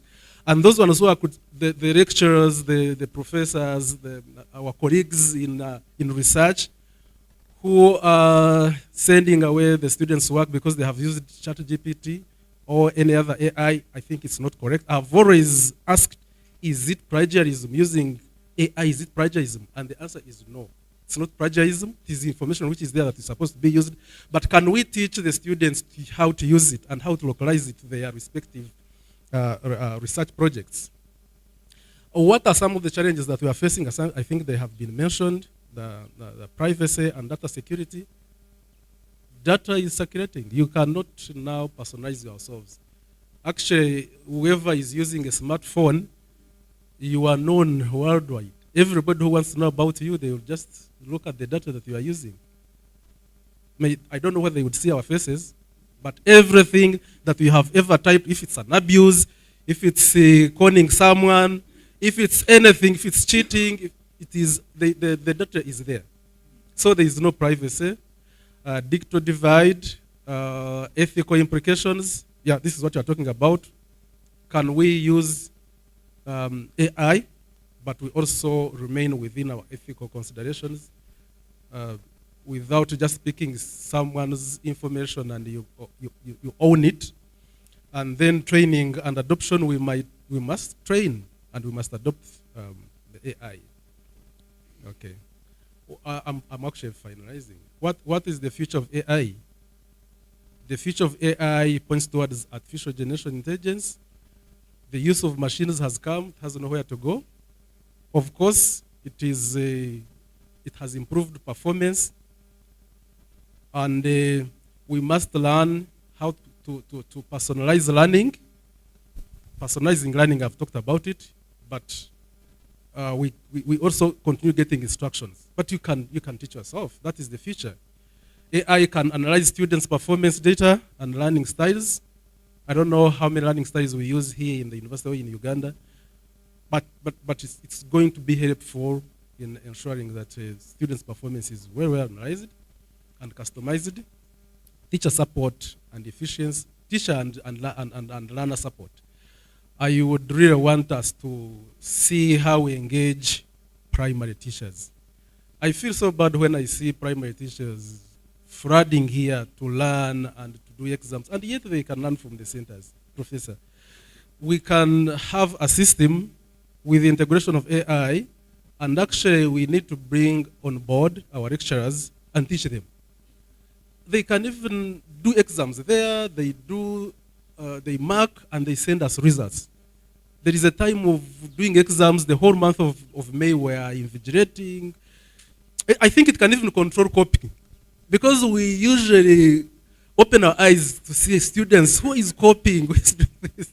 I see the chief whips are here. Yeah, it can automate many administrative tasks, freeing up teachers' time for more meaningful interactions with students. You can have interaction, but you see, when you are using AI and it is giving you a lot of data for reference, then students' engagement with the teacher would be very, very perfect. It addresses a lot of challenges. Like I've told you, it is unheard of the professors are here to produce 6 papers in 4 months is madness. It's madness because you've got to read, you've got to consult. I would want to meet a certain professor and he tells me, you'll find me at golf club. I go to golf club, I sit, he's playing golf, he comes, he takes tea, I wait, time is going. He gives me only 5 minutes. He says, Enoch, that's enough. You're going to write. I'm like, what am I going to write about? You have not explained enough. Oh, so some of those challenges will be addressed. Regulation of guidelines are needed to ensure that AI is used. So yeah, it has to be used responsibly. Students, we are not discouraging you from using AI now, but there must be regulation, there must be localization. AI has the potential to revolutionize education by making it more personalized, efficient, and accessible. We sometimes don't have internet. Let me not talk about our secrets, but sometimes there is internet breakdown at the university, but also in the region. So we need to strengthen our service providers to ensure that we have students, when they come here, they're asking for internet. They want internet. And we can be in a position to instruct students to go and learn on their own because internet is accessible and AI is available. I think this is the last slide. AI in teaching is not this is the conclusion. AI in teaching is not about replacing educators. I think I've talked about, but about supplementing their capabilities. So we'll continue to train educators, train teachers, but strengthen your capabilities using AI. And I think I want to stop here. Thank you for listening to me.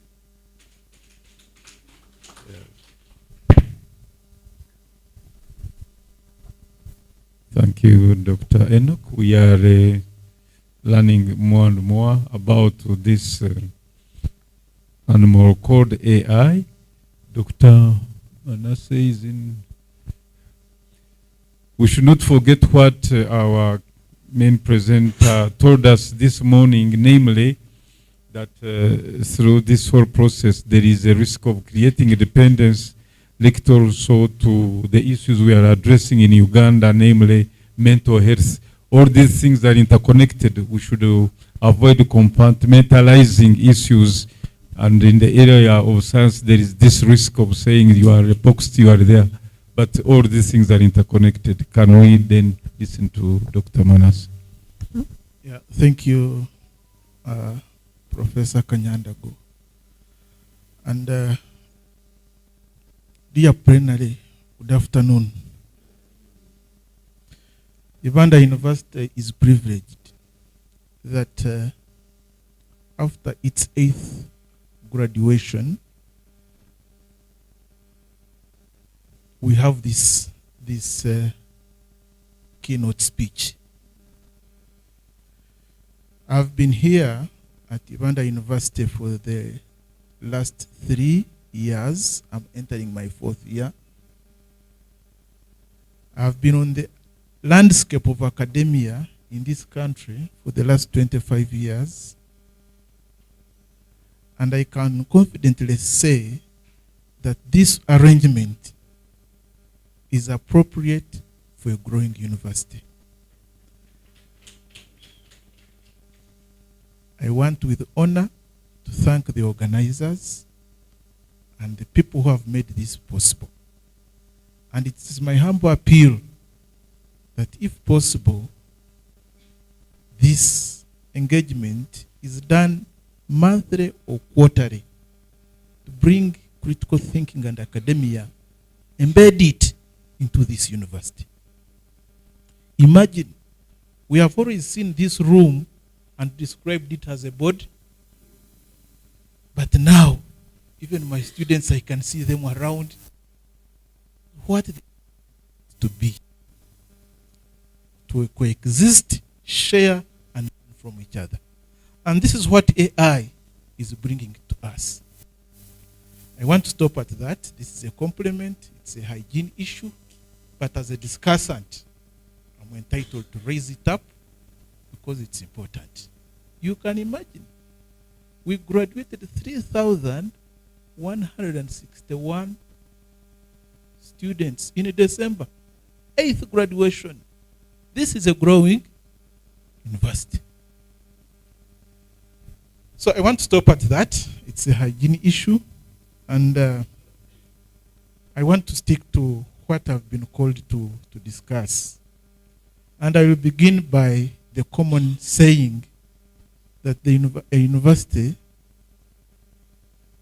is a source of knowledge. And in our ordinary saying, we say, knowledge is what? Knowledge is power. But now, from his presentation, he has told us that our strong base, which is knowledge, is being occupied by what? By a machine. A machine, simply called an artificial what? Person. An artificial person. A person I cannot see, person I cannot touch, will never call me for a party, even for a funeral. And I'm not sure whether this person will also go to what?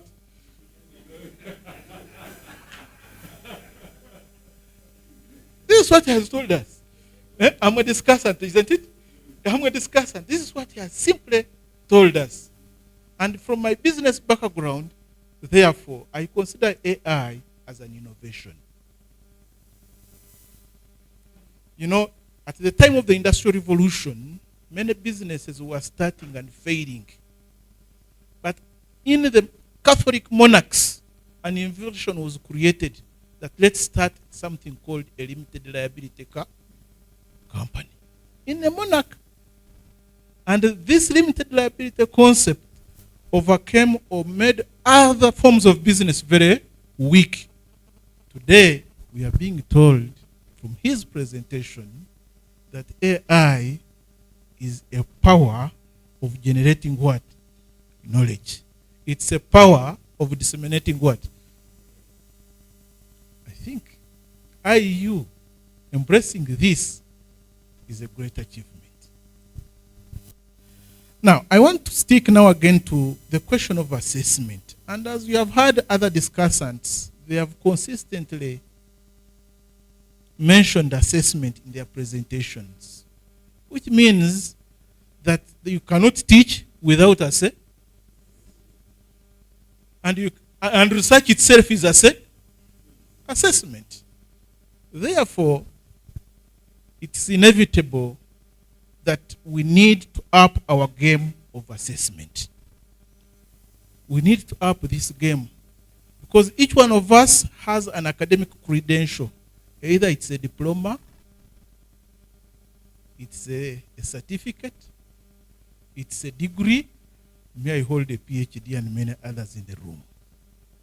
Now, to achieve these ones, you must have an objective mechanism that is going to give you a measurable value, that is going to say you have a degree, you have a master's, etc. And therefore, it means it's important that universities start reflecting on how they do assessment.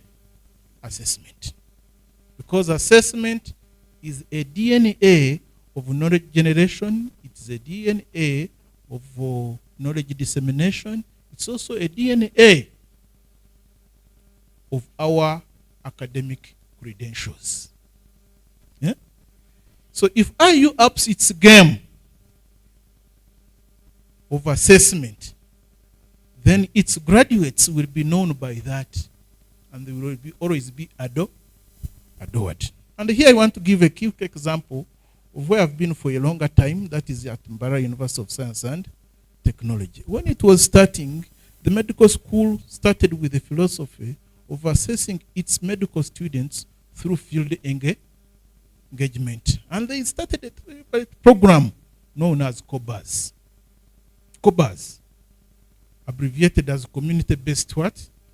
Madam, education. Community-based education. And therefore, a graduate from that time, even up to now, whether you are coming from Soroti, where you have come from West Nile, or where, so long as you have gone through Mbara University, you will speak Runyankuru and you will interact with the patient. You see, the power of that's what I'm sticking on, assessment. And then I will come to AI helping us to do that. So it is embedded, it's central, and it is the heartbeat of a university's existence. It builds the university's goodwill. And therefore, from that perspective, as we embrace AI, we need to bear in mind that we are building the name of our university, we are building the name of our graduates, and therefore, we are impacting on the national and global development agenda. I think I want to stop at that. My emphasis there is that assessment is a critical component of a university, and therefore, we need to reflect on how we can embed AI to make it even better. Now, my third area of engagement, and these areas are deliberate because in the keynote speech they were least touched on, but they are paramount for us to synthesize and see what we want at the end of the day. Now, we are talking of Ibanda University in a limited resource setting. It is not in South Africa, it is not in Cairo, even it's not in Nairobi. It is in where? Ibanda, next to one of the most hard to reach districts known as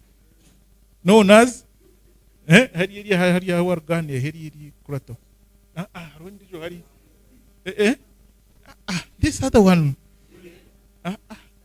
Chitagwenda. And you know, we have for a long time known Chitagwenda to be one of the forgotten areas in southwestern, and this is the neighbor. Yeah, it's no longer, I don't want to say it is, but this is the context in which we lie. Okay? We are in a rural setting, and incidentally, our motto as Ibanda University is hard work for excellence. So, we need to look into the challenges we face as assessors, as learners. And one of the most important ones as a challenge is the interaction, the interface we get with our learners. This translates even into assessment. Tumhimbise is conducting a lecture in research methods. He has somebody from Chegegwa, another one from Kabale, another one has come from Rwampara, another one from Chitagata, another one from even Fort Poto. They are here for only a few weeks. They need to be assessed, and they have to pass, and they need to get a grade. The question is, how do we embed AI into this? And as we answer this question, again another question arises. Since we are talking of financial literacy, should we start talking of digital literacy, or rather AI literacy among our learners? This is a central question I want to leave to you as learners, I want to leave you to the university, and also to the graduate school. I have mentioned only one challenge, but there are many more challenges. I'm limited by time. Now, what should be the entry point to make AI work for assessments in a university setting? And here, I want to confidently argue that the School of Postgraduate Studies should be our entry point. It is the School of Postgraduate Studies that will prepare these sessions like today, and many others to integrate this conversation. It is the School of Postgraduate Studies that is going to champion the review of the research manual, and instruments, including policies. so that we embed AI into it. And through that, we shall gain mastery as a university, we shall publish, we shall do all many other things, and then the undergraduate programs will only flourish. I'm convinced that most of the students who are at the postgraduate school also will come back down to the undergraduate programs as facilitators. And therefore, through that, we have a good gateway to make AI work for this university. And I think this is an uphill task to our new director.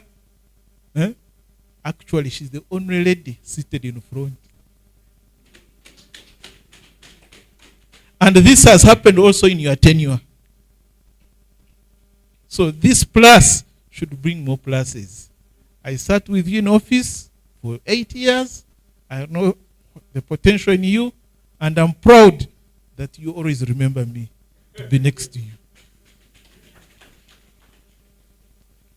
So I agree with the concluding remark of our guest speaker. He emphasizes that universities are meant to, they are no longer about doing, but becoming. Prayer that the directors, the top administration, take up this role and build a supporting infrastructure to enable AI work for this university.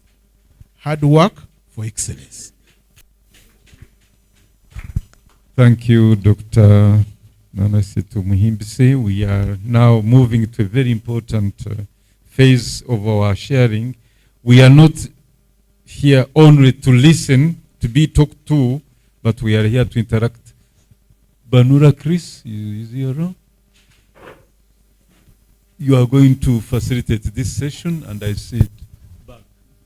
Thank you very much, the moderator. Professor, maybe let me give my contributions. First of all, you're most welcome to Ibanda University. I think you'll correct me. Siya kwa mulekwela Ibanda University. And nyabonga kakulu, and we all siyabonga kakulu. So, Professor, even me, I'm doing a PhD. I've been on this PhD for the last 5 years. Actually, I'm in the area of business. And my area of study is interesting because I'm looking at the power of tourism.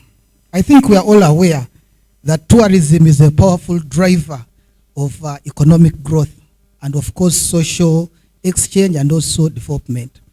But there is a group within us that is excluded from this industry because of, the stigma, the inaccessibility, the policy gaps. So basically, I'm trying to look at this group to see how we can make models that can help this group to competitively compete with the able-bodied people within this sector. And good enough, this study also falls within the, the ATM's, the new slogan of the strategy that is going to take this country for the next 5 years, and tourism is one of them. So with that, I think we can proceed to what has brought us here. So we have to get comments which are online, and also have to get comments which are physical. My assistant, who is supposed to get the comments which are online, I think is out, but we shall start with the people who are on ground. So how is it going to be conducted is that we shall be receiving three questions or compliments, and then we direct them to the individual discussants, and then we proceed that. So I call upon now the first comment, and I think normally we consider gender, and I think I will call upon a lady to take up the first compliment or question to any of the discussants. Thank you. Lady, please.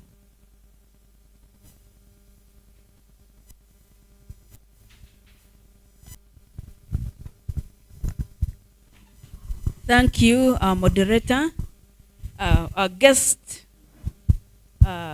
speaker, Professor Huzana. I was very much listening to your deliberations, and there's something I picked, and which is our problem here. How do we, because we have already said AI is here to stay, and it produces a lot of imprecation, like TikTok. Will give you very ready answers, but deep inside, when you scrutinize, there are many errors. And I still want to think that even when we hold this workshop, a lot of people out there, including our own students, us who teach the young ones in secondary schools, and everybody is interested in AI. Learners are running to us every other time. Help me with your phone, help me with your computer. And I normally pose this question, do you know how to use it? And they'll tell you, yes, we know. Because it is like wildfire, they are very much excited. So I want to think that this is the very group that is supposed to have this adequate knowledge so that we could go and educate the rest. So my question is on the imprecision. How do we deal with it? How do we deal with it? How do you use the consensus tools to verify this data? And the fact that the AI we are using is premium free. And so, you know, sometimes when I'm asking a few questions, like you'd say, what is a public lecture? And then they give you an answer. And then you say, no, but is this the definition? And then AI says, oh, I am sorry. Let me answer it in this way. Which means that AI, as of today, is for the intelligent. Those with high cognitive abilities. Not every person can use AI. So how do we address that? How do we address that? And what kind of specific questions can we ask? And then the cross-referencing books, so that even when you sit alone, you can have, you know, data that you really be proud of without, any worries. Thank you so much, Professor. Thank you. I think also in addition to that, AI does not give you references. It does not give you the right references. It does not, unless you maybe use a different AI tool, but like ChatGPT, it cannot give you references, correct references. Another person?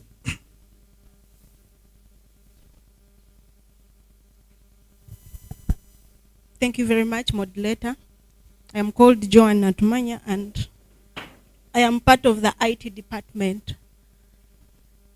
So my understanding would want to go about, I know there are commandments in ethics and integrity.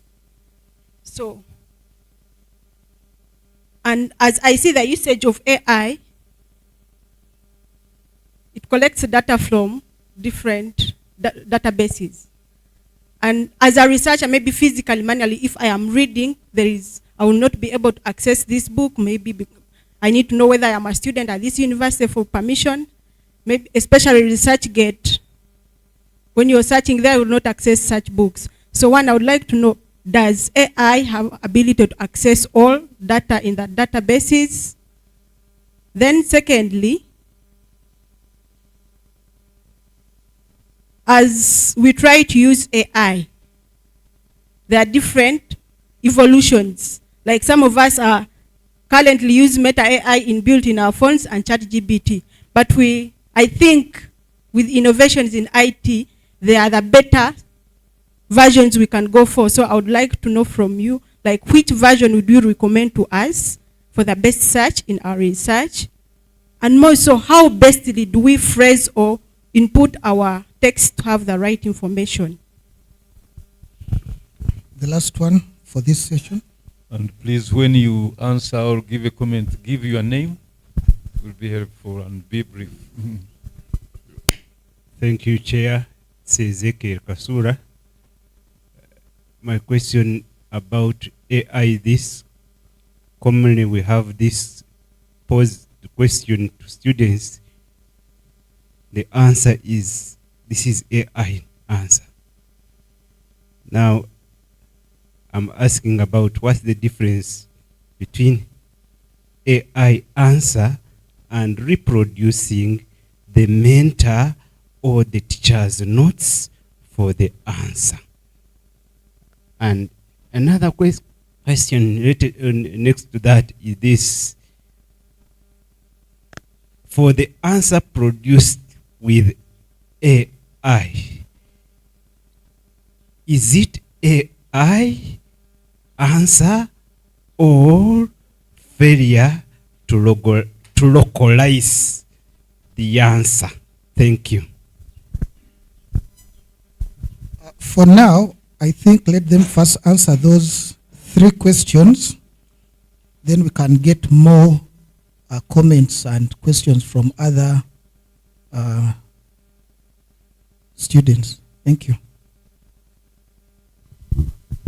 All right, thank you. I think you're researching an interesting area in tourism, by the way.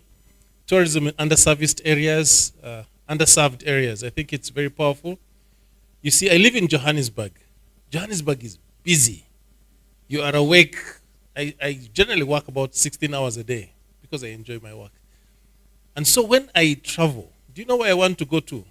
I'm not interested in eating another pizza. I actually want to go to a madhouse. I actually want to go to a house where they are killing a goat, a chicken, and I use the pit latrine. Do you know why? Because it's different. So there's a huge market. And when tourists come, our room especially, they're not interested in another fancy restaurant. No. They want to go deep down there. And that research has shown. And they will spend their money. So there's an opportunity there, just to mention that. So the first question, you didn't give us your name? Afra. So Afra, you asked very interesting questions about the imprecision of AI, how we can verify the data.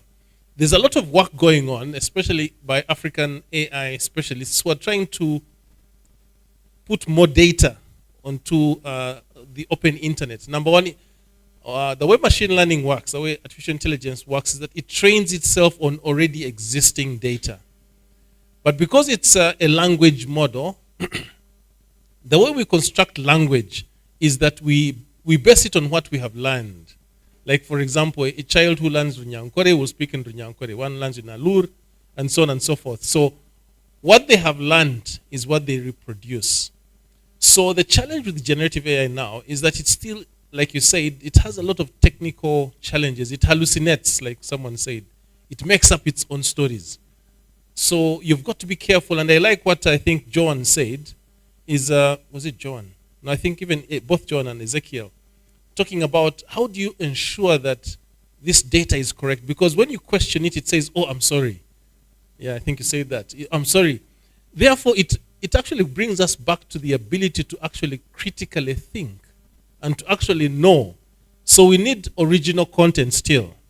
So there was a landmark ruling legally recently whereby, was it Claude? Claude is one of the other AI tools, was taken to court because they were training their data on textbook information. So the textbook owners, one of the big publishers, was saying, no, that's illegal. But the judge said, no, it's not illegal, this is knowledge. And it's even good because then it's being trained on correct researched information. So that was a landmark ruling, which means generative AI will become better and better. Yes, right now it has problems, so don't trust it completely, otherwise you'll be embarrassed. I've been embarrassed several times. But again, it brings us back to the issue of being a reflective thinker, not just a doer. Don't trust everything. Sometimes you should be able to question. And that's why even when you do your PhD, you must be able to question. So what questions do you ask is whatever you want, anything. It will tell you any story. It's nice to actually have a conversation with it. If you've got the speech version, you can have a full conversation that I'm feeling bored, what can I do? And then to tell you, what do you like? I like eating chicken. Okay. Where can you find the chicken? And you can have a full conversation. So anything you want, it will tell you. So yeah, those are the hallucinations. I think AI literacy, what you said, Manasseh, is very important. AI literacy, and it comes back to the, what do we ask? What do we not ask? What can we trust? So there's a space for AI literacy because our children sometimes are just using it, you know, and they're just becoming robots almost, just using and trusting. And actually, when we were at the court yesterday, I saw an old woman listening to a TikTok content, and it was telling lies. And you can imagine that she's going to believe, because no mzungu. Abazungu don't tell lies. Of course, we know it's not true. But generally, as Africans, we've been indoctrinated to believe omzungu yajirechi. It is the truth. So you can see there's a great need for AI literacy, and I think it's an opportunity. Maybe Ibanda University should do that. I mean, what prevents you from doing it? I don't think anything does. Joanne, I think you asked on the commandments, access to data. I think I talked about it, I touched on it in terms of access to data. If we can train these models on more African content, on authentic textbook content and research information, that will help us. There are so many AI tools. I like ChatGPT because I've grown with it. It's like my girlfriend, like she was saying. It knows me, it understands me, it has learned me. Because every time, because I pay, I spend my money on it. Every time I ask it a question, it remembers. Oh, Hosanna likes it. It's like a woman, you know. She will remember everything you did for 500 years. Okay, that's a joke. But women didn't laugh, so it's true. Your wife will remember. You remember the other day, we were sitting there, and the man is thinking, I cannot remember anything, you know. I've forgotten. It remembers. So it knows, Hosanna, you like this, you don't like this. These people irritate you, that person hurt you, you have forgiven, and it remembers everything. I like ChatGPT, but the others, Perplexity, Claude, Gemini, DeepSeek. I can even create one for myself. It's easy. You can learn to. It's called an LLM. You can put it on your machine, train it on all your documents. For example, if you're teaching public administration, you put all the public administration content there. You train it on that, and it will answer according to what you've trained it. It's possible. You can do it. You just need to believe you can. So, and Ezekiel asked about AI-generated content, and I think Manasseh, was it Manasseh? Or I think you raised it.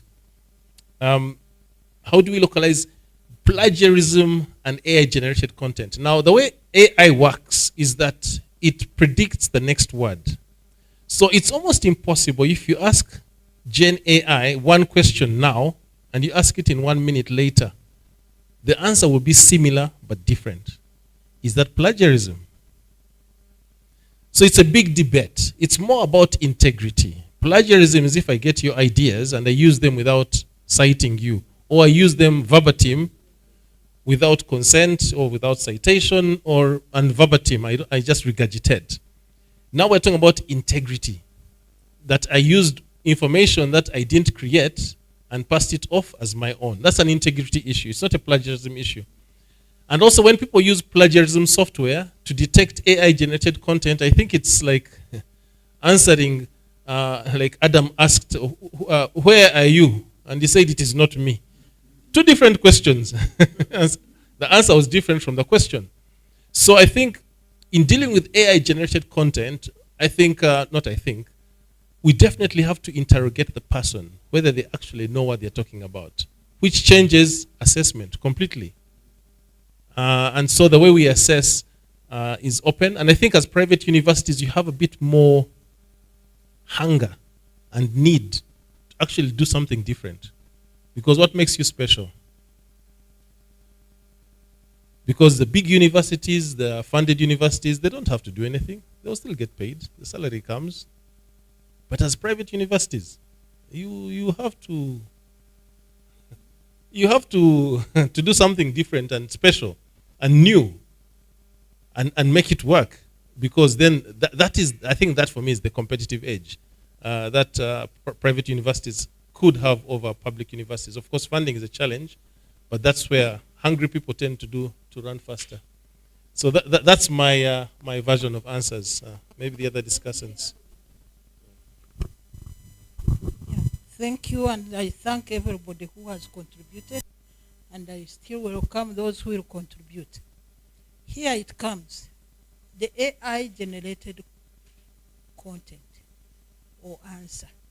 You put in a prompt, then according to what you have fed it, it will give you what it gives you. But what people do, they just copy that one and just paste it, okay? Without even using relative clauses, without even linking the statements. When it is in the bullets, they bring the bullets and put them there. And therefore, I will tell you this is AI. You have not owned it to bring in yourself as the producer of that information. You get it? And I will even say you have not contextualized it. It is talking about Spain, and we are looking at Ibanda. You leave it at Spain. What do you want me to tell you? That's where the difference comes. And then with it depends on the prompts you put in. Once it has given you the bullet, you can now come out. It asks you whether you want it modified. There is no harm with you to say that I want it modified in a narrative form to fit southwestern Uganda. And it will bring you in whatever it has modified. It will bring Kabari. All those locations in western Uganda, you have to learn how to use it smartly. That's what I can tell you. Yes, thank you. Just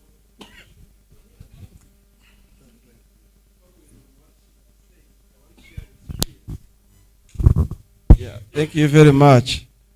As this is the new normal, as like in the period of COVID, we were told this is the new normal, we have to get used to it. So we have the new normal, which is AI. So on the side of assessment, I think as academic leaders, we also need to find mechanisms of how to get the students not only to rely on AI to answer the questions that we are asking them to answer. I want to give an example. When I teach students of public administration, and I teach them the roles they are expected to play when they go into the working world. So I have given them the roles of public administration or public administrators. Then, when I am asking the question, and I have tested it, I asked the students, soon you are finishing your studies and you will be employed as a public administrator. Discuss why the citizens that you will be serving should be expectant or happy about your posting. What I received was an eye-opener. So when you put that in AI, definitely, you will be far off the mark that is expected. Because AI will give you completely different things. I want you to tell me, I'm going to be a public administrator, I will be responsible for the following. So they should be excited about my posting because I will make sure that they have good roads, they will have, social services, and I will put law and order and in a localized way. So we need also to find a mechanism of how to work within this new normal and still make our students, everybody, to still remain a critical thinker, not just a regurgitator of all the content that can be organized by AI. And with that, we shall remain relevant and our jobs will not go away. Thank you. okay, thank you. Just before we continue, I think I had one I have two questions I wanted to ask. One is that when I was doing my literature review, there were so many AI tools that I traversed, but I found conscious AI very appealing to me. Because this tool helped me to get recent publications related to my subtopics. And when you go to Google Scholar, when you go to Science Direct, actually you'd find the articles there. So maybe I would also encourage students to try that conscious AI. What you do is that you can get a text you're writing, and you want to get a scholar who has done some work related to what you are texting. And when you put it there, it will actually give you recent studies, which are actually there. I think I'm telling the truth. Then, secondly, I come up with a write-up, okay? And I put it in ChatGPT, and I tell ChatGPT to paraphrase it for me. And then you get what it has paraphrased from your own work, and then you put it in an AI detector. It will show you 100%. So still, that is an ethical issue. So, one time I was discussing with my supervisor, and he said that the only thing you can do, members, is to read your work. Read your work line by line. And that is what the students don't want. Because the students want is the things. So if you want to forego AI, read your work line by line, even if it takes you 6 months, but you'll come up with clean work. It took me almost 7 months to complete my literature review. And the first time, I put it into the plagiarism checker. And these days, they have even embedded the AI detector. So now you are fighting plagiarism and what? And AI. Things are becoming difficult. But somehow, somewhere, at least I got my 10%. And I went through. But the problem with our students is that for them, they want simple things, simple life. Even those ones who want to pursue PhD, PhD is not about being simple. You have to harden and fight for it. I remember the other day when I was at Dr. Mtabaruka's daughter's wedding, he told me, after 2 years of working, the supervisor said that, gentlemen, go home. There is nothing you have produced. So you have to put in a lot of courage. Now, I've got 2 comments from the online people. One is saying, and I think this is directed to the Academic Registrar's Office, does IU have any AI programs in the diploma and bachelor's programs? And the second question is, can we be connected to Professor Hosanna so that we get more insightful information about AI? Because this one-time interaction cannot make it all. So those are the 2 questions. Maybe you'll provide your email, and then we can put it. So now we are going to the second session. Yes, Mzee Dean, former Dean. Thank you very much. Mwesigwa John Tuheirwe. As he said, I'm former Dean of Students, and I lecture here in professional courses.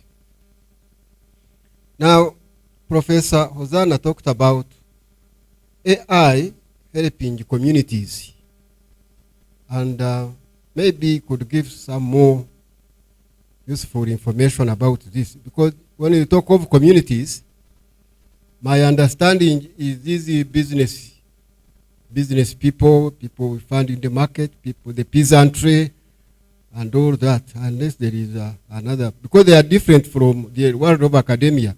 How does this AI help them? And maybe we'll also talk about a situation.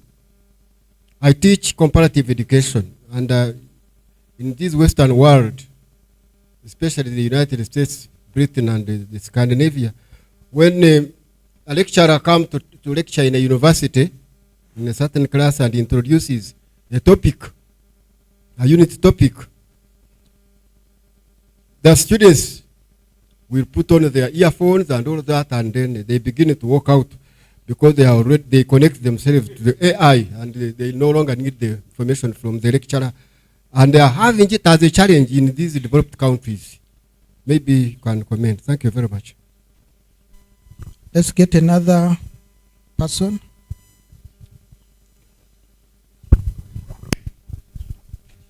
Thank you very much. I'm called Nwamanya Amos. I'm also a PhD student doing PhD in environmental sciences, specializing in climate change science. I'm happy that I've attended this session because I had a phobia on AI. The university I'm in is totally against AI. And when we are to present, they said they must check. They don't want AI language. Then I'm always asking myself, what is AI language? And in addition, I have been trying using it, but with phobia.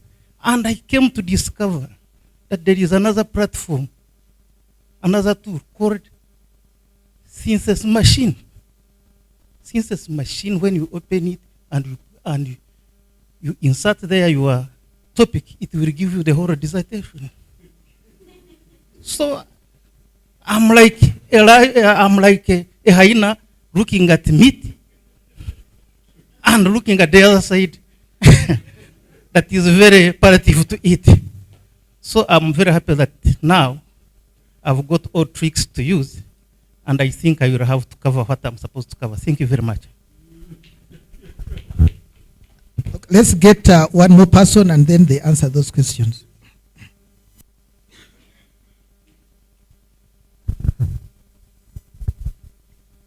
Okay, yeah, thank you, our facilitators.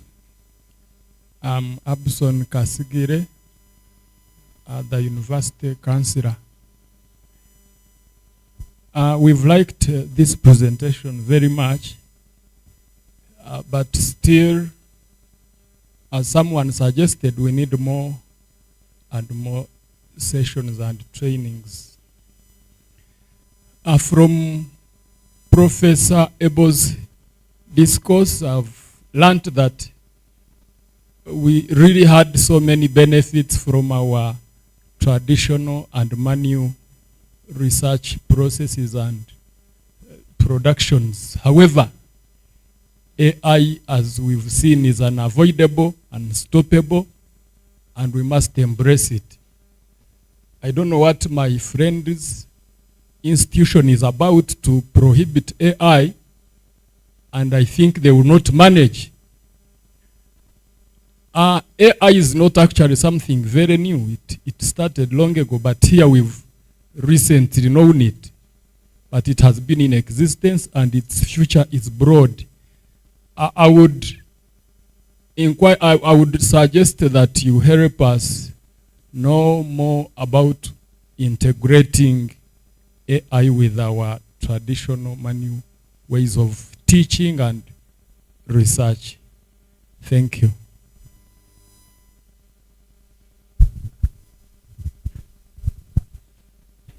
So, Professor, the floor is yours to take up on those questions. Thank you very much. I will start. Thank you, Dean Mwesigwa. I think your question on how AI can help communities, especially the peasantry, I think that one really is for research. I think that's a good research question.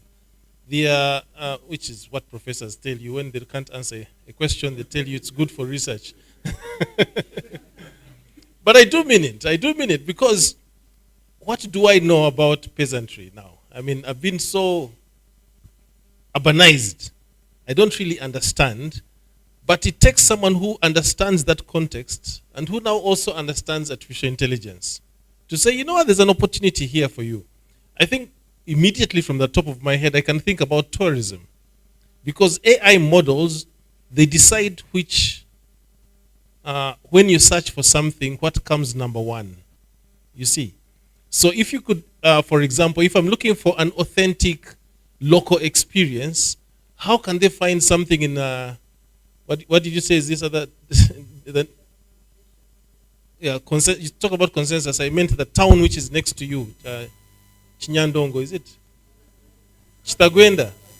Hey, maybe Chitagwenda should come up. And then, because for me, if I want to go to a rural experience, I want to go to Mad and Wato, which is built with a masha, and all these other funny things. But how can it probably AI make this search more profound. And also, for example, culture. We really value culture. My children can't speak Runyankore. I want them to learn Runyankore. So where can I go and take them and they spend 2 weeks and they are forced to learn it?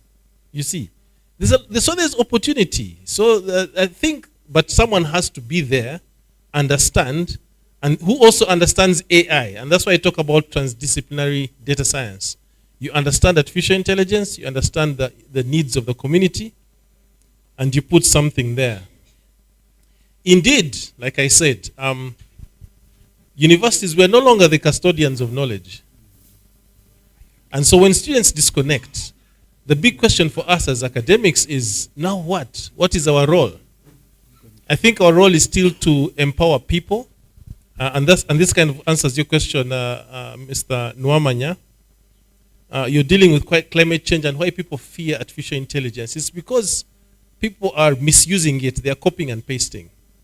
But if I ask you a question on climate change and you cannot answer it, are you now an expert on climate change?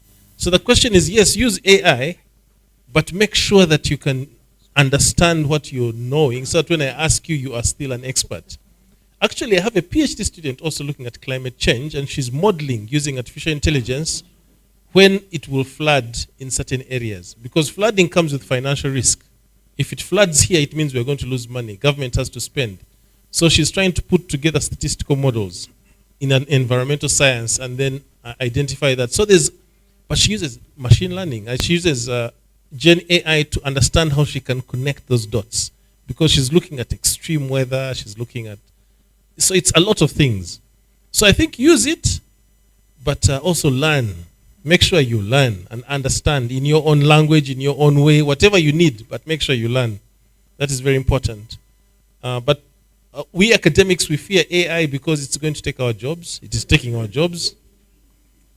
So for me as academics, we've got to battle with this question. We cannot refuse to say, no, we're not going to change. And that's what happened, and that's how Africa was colonized. We refuse to change. So it's who you become, not what you do. It's who you become as a person. Absalon, how do you integrate this AI in our teaching and learning? It really is up to academics. Each academic has the opportunity, I think you said it very well, Prof. We have an opportunity to begin to play around, to test and see, can we add it here? You get one course, one module. Maybe you get 5 students and you have a test group, a control group, and an open group, and you just test and see, how is it working? And then you try it out. And that's why research is beautiful, because you keep learning, you keep growing. Well, that's my response.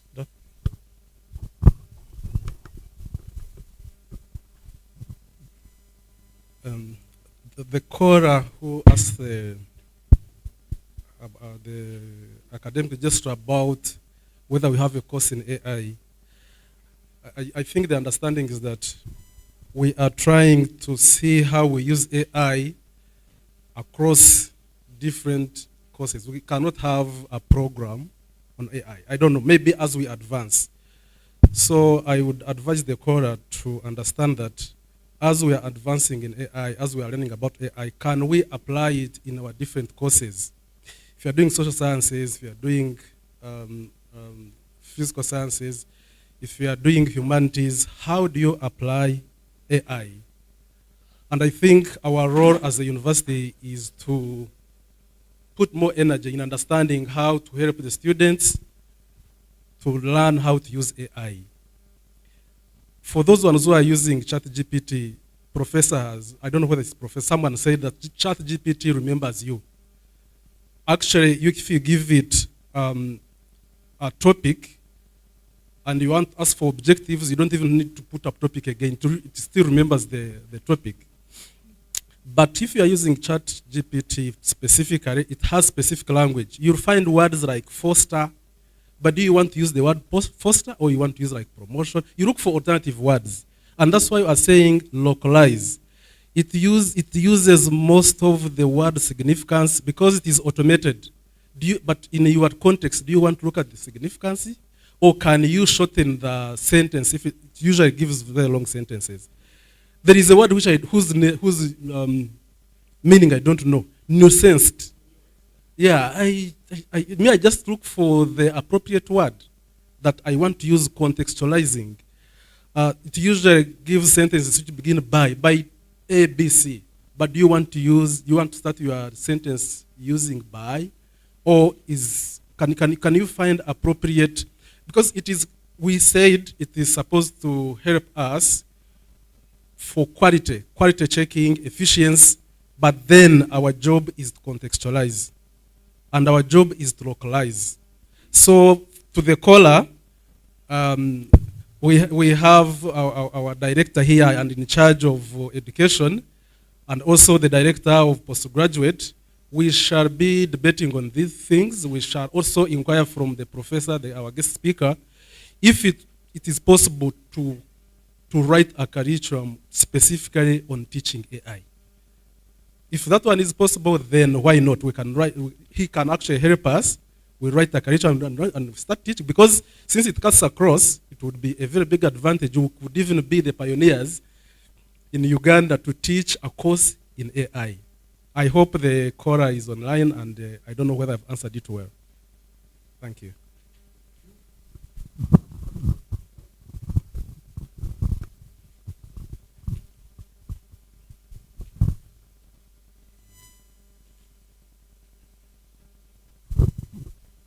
Yeah, so it's unavoidable, but still our traditional methods of research and teaching are still very relevant, and we don't want to wash or completely change from those methods. So what is the way forward, or how are we going to handle this? At the moment, because this has become a reality, we cannot run away from it. Different institutions of learning are coming up with approaches, measures. I think they will tailor them. We are not going to have one policy for all academic institutions, for example, in Uganda, but efforts are already ongoing in different institutions on how to deal with this new normal of AI. And that will involve training academic staff on how to use it, training students on how to use it, and also training on how to detect if the works produced are entirely AI generated, and what repercussions will be for those individuals so there is an effort already ongoing in different institutions, and we hope that as we move on, there will be rules and regulations which will be put in place to guide everybody on the teaching side, on the learning side, on how to ethically use AI. But we are not going to run away from it. Thank you. Okay, thank you. We still have some questions from online. There is a question from one person online, and it says that how many, and I think this goes to Professor, how many types of AI sites are there which are appropriate for conducting research? And then another person has said that Professor has talked about the importance of integrating AI in all fields. Does this mean that AI is not dangerous in the long run? So those are the two questions. And maybe we can get 3 more questions from the people in the room, and then we can conclude this. I think I must say that the chairperson, Research Ethics Committee, must have something to ask, really. Isn't that so? The chairperson, Dr. Frederick, please. Let me give you this.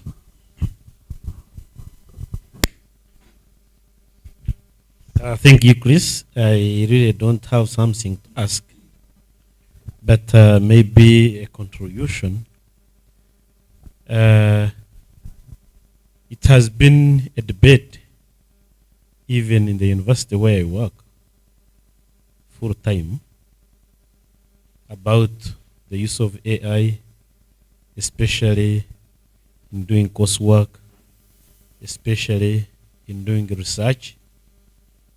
And like we have lecturers coming from different constituencies, trained from different universities. There are those that are embracing AI. There are those that are against it, like my colleague has said. So it has been a lot of debate. And also, having listened from various presentations here, I again go back into the debate in my head.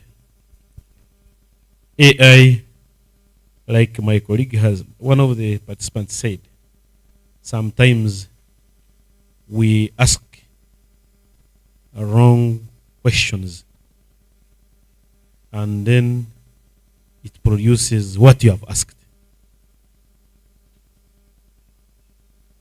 How do we contextualize the content that we want to ask AI? It is a big debate, especially when students are answering the coursework. You just pick the coursework and put direct into AI. But like Professor Abel has said, this question has been localized. I ask you to tell me how Ibanda Municipal Council is actually implementing a policy on revenue generation in regard to the local area. AI does not know Ibanda. And therefore, it is going to bring in the issue of local revenue generation in an area where it is most known to it.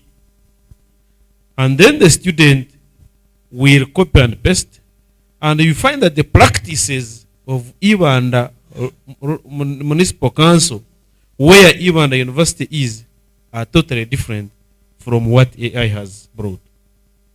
And then when you are reading the work, you find that it does not really fit the context. Then at the end of the day, you say, my friend, you have not answered my question. Then you start a debate. The other issue is that AI is really producing summarized information. Summarized what? Information. And I'm marking your research. I want you to give me relevant examples. Relevant examples that fits the topic. At the end of the day, like someone mentioned, the student is not interested in fitting in the relevant examples that as a lecturer, I feel they are more fitting the context. So, now at the end of the day, you find you have divergent ideas. I feel we still have a lot to do in as far as training, on how do we integrate AI in all these areas that we have been mentioning. How can the students learn to use AI? This is a new innovation. Even as us, the lecturers who teach, do we know how to use it?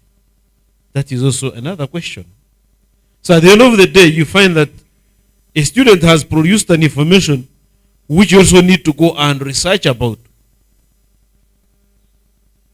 And therefore, if the lecturers themselves don't go for training, we shall have conflict with the students. Because the student is going to be more advanced than the lecturer who is teaching the student in as far as generating information, content is concerned. So I am so grateful for this training, and maybe the organizers, we seem to have a lot to give out in a limited time. Like you see, what we have gathered, the topics that have been presented, one would need to go deeper into contextualizing, understanding the whole concept. but we are throwing a bit and running away because of time, because of resources, and so forth. So, like one has mentioned, how do we maybe integrate it within our curriculum? We can see whether it is going to work. Then maybe the last question will go to the professor. We are seeing so many innovations coming up in terms of IT, information generation. There are no very many platforms now. There are also very many, how do you call them? AIs. This is the word I'm trying to use. Very many centers of knowledge. Let me use that one. There are so many now centers of knowledge. We may be talking of AI, but before we leave here, before we even leave here, another center of knowledge is going to click in. So, yes, we may say now AI is on board, but before tomorrow, another center of knowledge is also going to do what? To come. What do we do in that kind of situation? So to me, my last advice is that vis-a-vis all these centers of knowledge and generation and aspects, I think it's the one who mentioned it, Professor was presenting. I'm beginning to think and to look at, because it seems to stop our students from thinking. You give a question, he just goes there and say, here is my work. You look at it, you say he has not put his own thinking. There is nothing at all. And then you begin wondering, like you have said, what are we going to produce? To me, I spend a lot of hours reading. But the students I'm teaching, no one wants to read. Now you are wondering, if the generation of people who are reading gets out, what are we going to leave behind? Maybe Professor Kanyandagu will help on that. Because the obvious, sometimes you just wonder, what do we do? Maybe that could be my contribution. I thank you so much. But also the ethical part also needs to be looked into. Thank you so much. Thank you, Chair Greg. Let us get the last one. Thank you. All the protocol observed. I'm Dore Kariatujuka, a teaching assistant in ICT. My worry and my question that needs advice this time, if at all it's possible, is now we are encouraging these students to use AI because of all these enormous effects we have seen. Tukwe. Now, the time has come, one, or a student has done his research or an assignment or whatever kind of, you have given him or her. And he comes with this work from AI, not edited, nothing and etc. Then when you try to ask this student, is like, no, my work is very correct. Because even if you want to verify, go on internet, it's there. For sure, sometimes, like Dore Kaiwan, and I'm like, now what should I do? The work is there, it is on internet, it is everywhere globally. So is there a law that in any case, suppose this person is almost like at the finishing line, is about to submit either for diploma, for degree, and stuff like that. Is there a law that protects Doreka, that protects a lecturer, that protects any person there who is against, like, yes, AI, but please use your conscientiousness. Thank you. Okay, one more question. Thank you. Mine is a question and an observation at the same time. Once again, I'm Lawrence Muchunguzi. I'm the PRO of the university. I've been much involved in organizing this event, and I like the way it is moving. Now, according to the presentations, I have had a mixed feeling like we, the Generation Z, we shall be victimized by these old men of the clan, for being born and being present in this generation of AI. It is not our mistake. We are here. We are running in this era. AI has found us here. In your era, Professor, it was not there. So do not feel envious about it.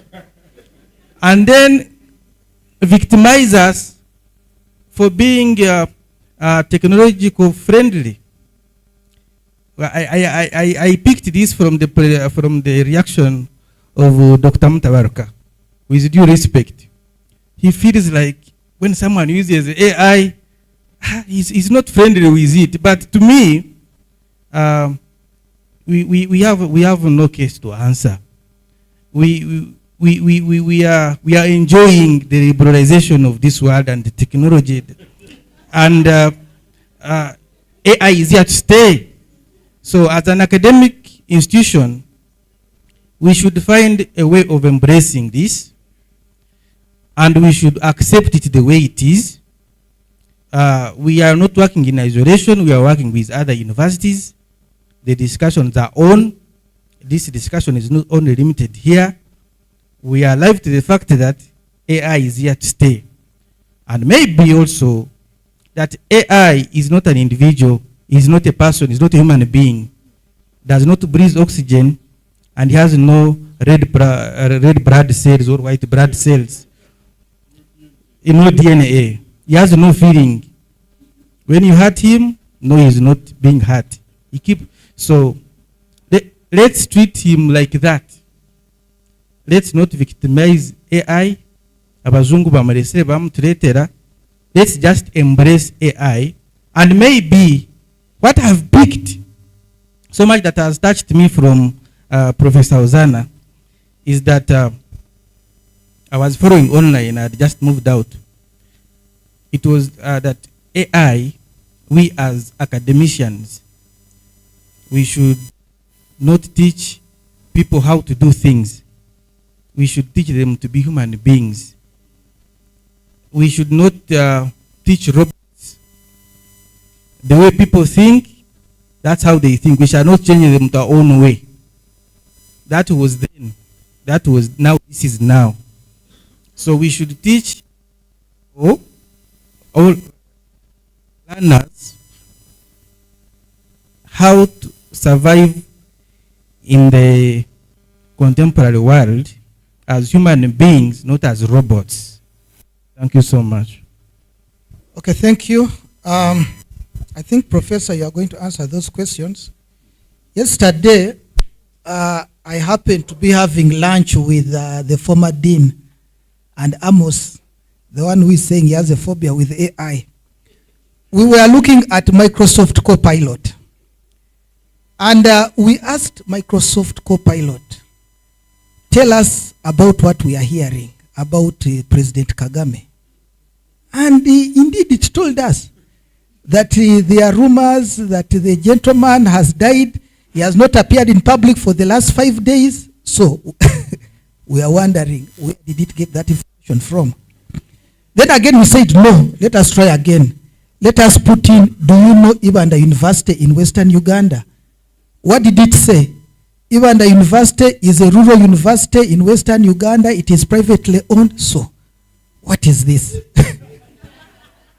Then the other day, I was on TikTok. I saw President Kagame hitting President Museveni and the tooth was falling out. Now, so what happens? To what extent can AI be used? And are there policies and regulations in terms of picture content, video content?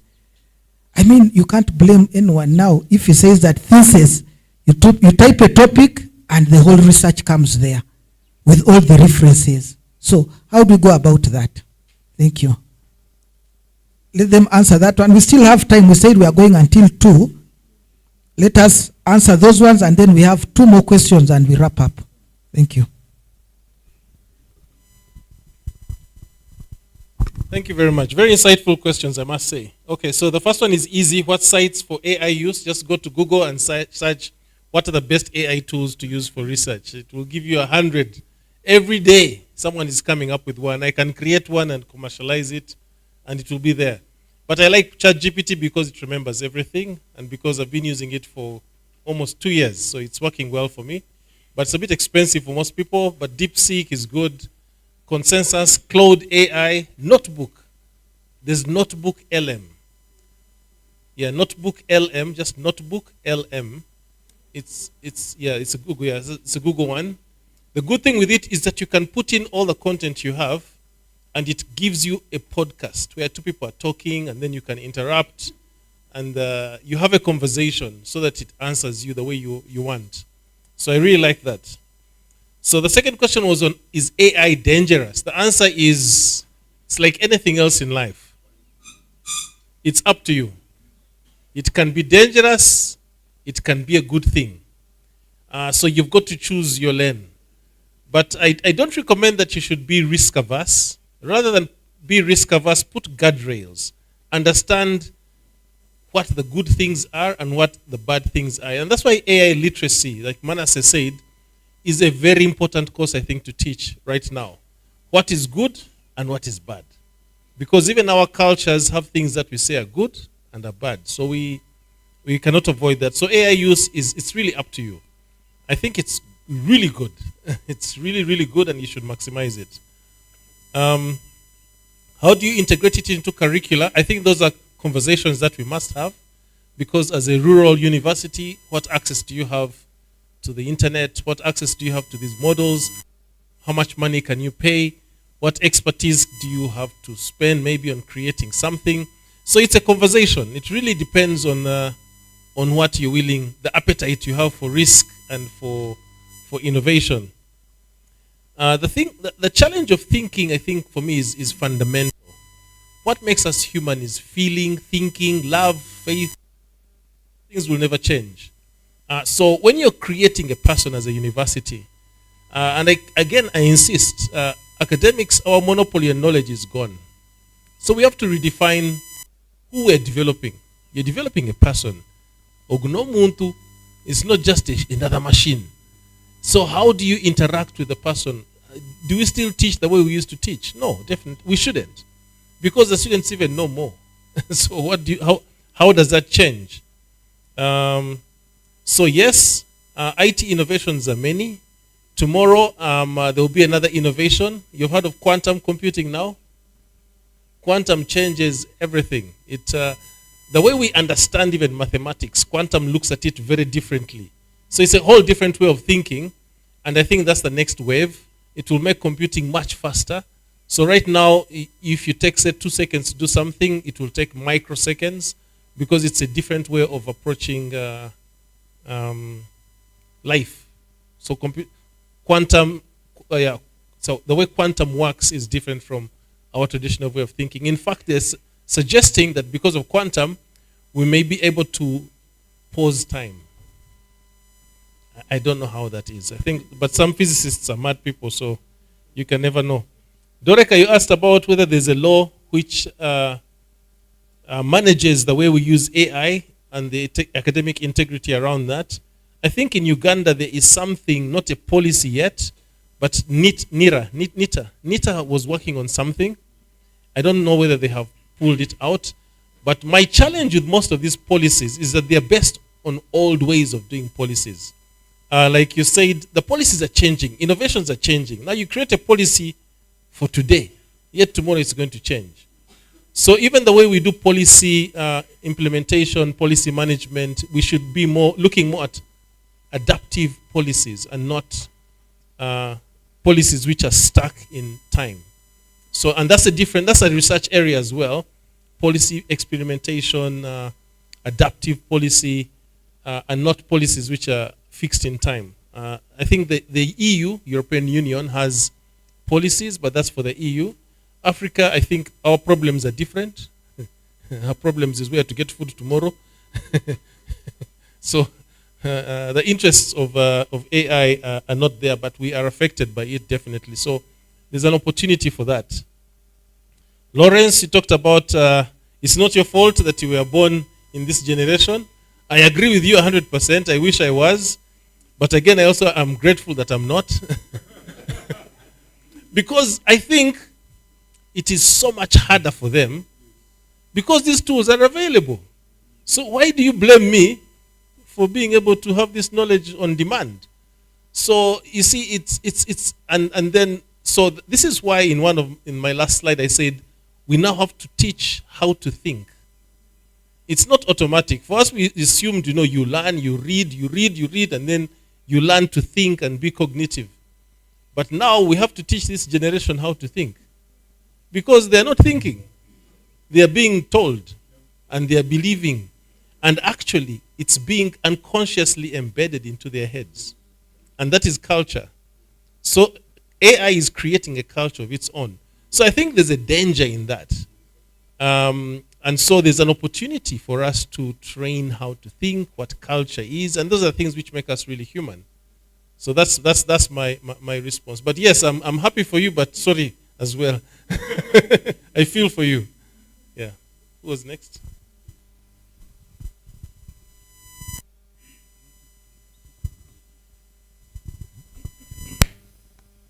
I've been moderating the session, and I would like to say something before we close. Going back to Lawrence, just an anecdote. I did my PhD in 1985. And let me share with you for just a minute how I did it. I would type on a machine with a kind of a ball which would make a lot of noise. And after I typed my text, I would had a big room. I would cut the papers. So cut is not only the computer, I did it physically. So I cut, paste, the paragraph is there, you bring it here, you paste it here. And then I typed the last text on a computer, and it was typed by somebody who did not know English. And I had to correct it on a computer. I didn't know how to use a computer. So when I would be correcting, I didn't even know that you would push on space or on the other one so that you get the paragraph. And finally, the last text of my PhD was typed, but this is just to give you an idea about where we are coming from. So Lawrence, you are lucky, but we are not as lucky as you were. But the challenges are there. I think, Hosanna, you touched on a point which I would like to emphasize, namely the content. What are we manipulating? What are we searching? What are we reading? And if we don't pay attention to that, we are in trouble. You used the word colonization. Colonization is not a historical phenomenon. Colonization is a contemporary, an actual problem, and the danger in it is that we are not aware that it is there. People think that it's because there was scramble for Africa, the Germans came and so on, but today it is worse. It is more insidious. I don't want to go political, but Trump has recently facilitated the solving of the problem of Rwanda and Congo. But at the end they said, but of course they have got minerals there. This is not kind of gratuitous. And we should be grateful because we Africans failed to solve our problems. Somebody came in, but we should be critical. So what I'm trying to say is this. What the content we are consuming, we are using, we are critiquing is very, very important. We are creating more dependence nowadays than maybe at that time. At that time, the enemy was clear, we would know that we are being dominated, but today we don't know. And that's even more dangerous. So let's be critical. I just want to illustrate what I'm saying. Recently, not only recently, currently I'm doing research on the different banana species, the indigenous ones in Uganda. But they are not indigenous, by the way, because they came from Asia. But people struggle and say, no, the banana is not coming from here. It's coming from Asia. Anyway. I've got some names in Zarabushera, in Zarabayima, and so on, Bukumu, and so on. So I have about 20 names in Runyankore. I contacted a colleague who has worked in UNESCO, a friend, and he did some research. He came up with very astonishing information, but it's not astonishing. It illustrates what we are saying. The the university or the country which has the best database on bananas is not in Africa. It is in Belgium, namely the Catholic University of Louvain. And they have got more than 1,700 species which are protected somewhere. If anything happened in all our bananas, would not go to Asia, would not go to America, would go to Belgium, which cannot grow any banana. It cannot survive there. But they are the ones who have the best database, and they have managed to scientifically preserve all the species known, not all of them, but at least those which are known, and the ones which we are using, the edible, the wild ones, and so on. Just to give you an idea about what we have to do to struggle to make sure that the content of AI is also filled with something coming from us. Lastly, since I'm in charge of academics and I'm the Deputy Vice Chancellor, we cannot just listen to this and walk out. No, it's not for pleasure that Hosanna had to travel and come here. It is not it's not a spectacle. It's not entertainment. This presentation is inviting us to do something about our university. And I'm happy that we have got a director here. We have to do something about the infrastructure. We cannot do work with AI, with the wishes, with your phones. No. We need an infrastructure. I've done some little research. There is an organization called RENU, maybe some of you have heard about it, which provides internet services to universities and research centers. I've done some work on NITA. Somebody talked about it. And of course, there is the service provider who is helping us currently. We have to make sure that we invest in the infrastructure for internet. It's no longer an option. It's no longer an option. Our internet must be available, must be stable, and it must be fast. It's no longer a choice. And if we get the internet at that level, then we can even double our recruitment of students. They don't have to come here and then the National Council for Education is going to calculate by using a tape measure how many students per room, per computer. The students will remain where they are and we'll teach them from here. We'll use Moodle and others, whatever, you know. But we have to make sure that our infrastructure is good for internet. It must be reliable, it must be stable, and it must be fast. So I end by giving back to the microphone to my brother, but I not have any other chance to speak. Thank you very much, Hosanna. You have tickled us. I think that was the purpose of the lecture. You have disturbed us. But let's not forget that the university is not here for ourselves. And Dr. John, you know that. I don't have to make a speech about that. This is a community-based institution. Let it not remain a slogan. It must be translated into action. Shall we reach a level when we'll have phones where the operating system is in Runyankore so that our ladies working in the central market can access the internet not using English but using Runyankore? I think they're doing it in Rwanda. That's really a way of being able to interact with the communities so that our university here is not just an ivory tower, but it's something that helps in solving some of the problems. Thank you very much. Thank you, Professor. It is true, as you say, it is no longer a choice. It is you people who decided you wanted the university here, so make sure the internet is there. Members, because of time, and of course we need our director to give us a word, I think the rest of you can write down your questions, and then we shall forward them.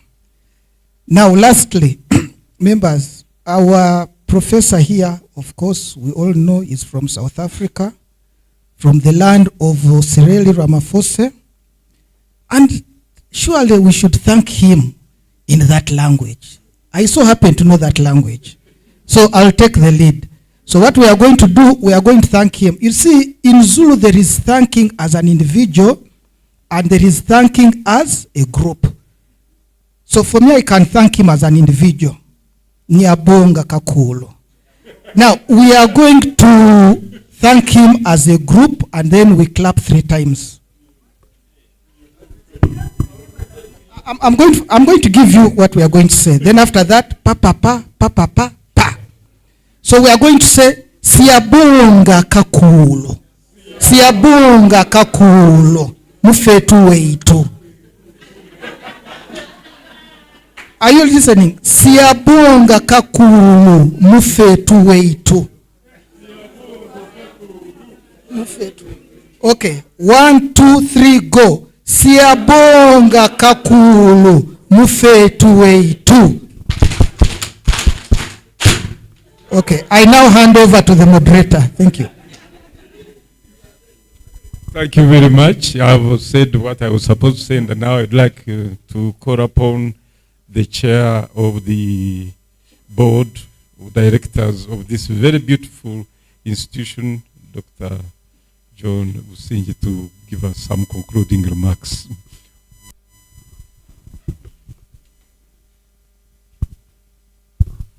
Thank you very much. All protocol observed. We may not go to all other addresses, answering questions, but I want to thank the founding person for today's workshop. There is the way Dr. Imelda does her things. And I remember the time she called me to her home. I thought she had prepared for me lunch. When I reached her home, she asked me, but by the way, doctor, do you know artificial intelligence? You see, sometimes you cannot answer if you marginalize the question. Little did I know that she wanted us to talk to Professor Hosanna, then come up with something that we are enjoying today. Thank you so much, Professor Imelda Kemeza. And that is how she starts her things in a funny way, slowly. And the next time when you invite me, this time I will come running. Because I have seen really what it means. I take your calls, I assume I'm not seeing the call. I take myself to be busy. But the artificial intelligence is teaching me that there is no need for me to be busy. But otherwise, if I wanted to move at my own pace, artificial intelligence will leave me behind. I want to appreciate the when she was calling you, we were together. One, I respect her for being my teacher, my supervisor. I'm her product. And I'm his product as well. Nimemtaka mleba hana antere misimari. I am a real product of Professor Peter Kanyandago.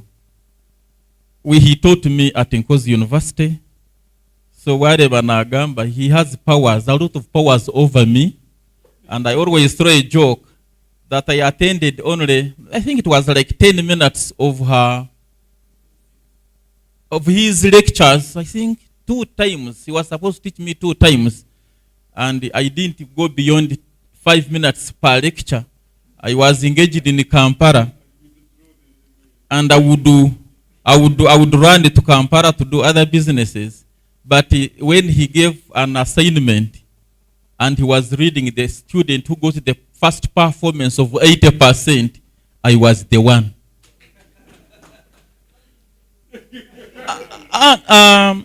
The question is, how did I do that without artificial intelligence, moreover? Now, for me, when I was at Nkozi University, likewise at Makerere University, I used to have my own chair. And in all the universities I went to, they called me Richard. Because Richard is my maiden name. So all the students don't know Sinje, they don't know me Richard, apart from the Mutabarukas who joined me when we were older people. But the name that brought me up was Richard, even in the universities. And in the Makerere University, I had my own desk and nobody could sit there whatsoever. I was military. So if you sat on my table and I was coming from a distance, they would say, move away from Richard's table.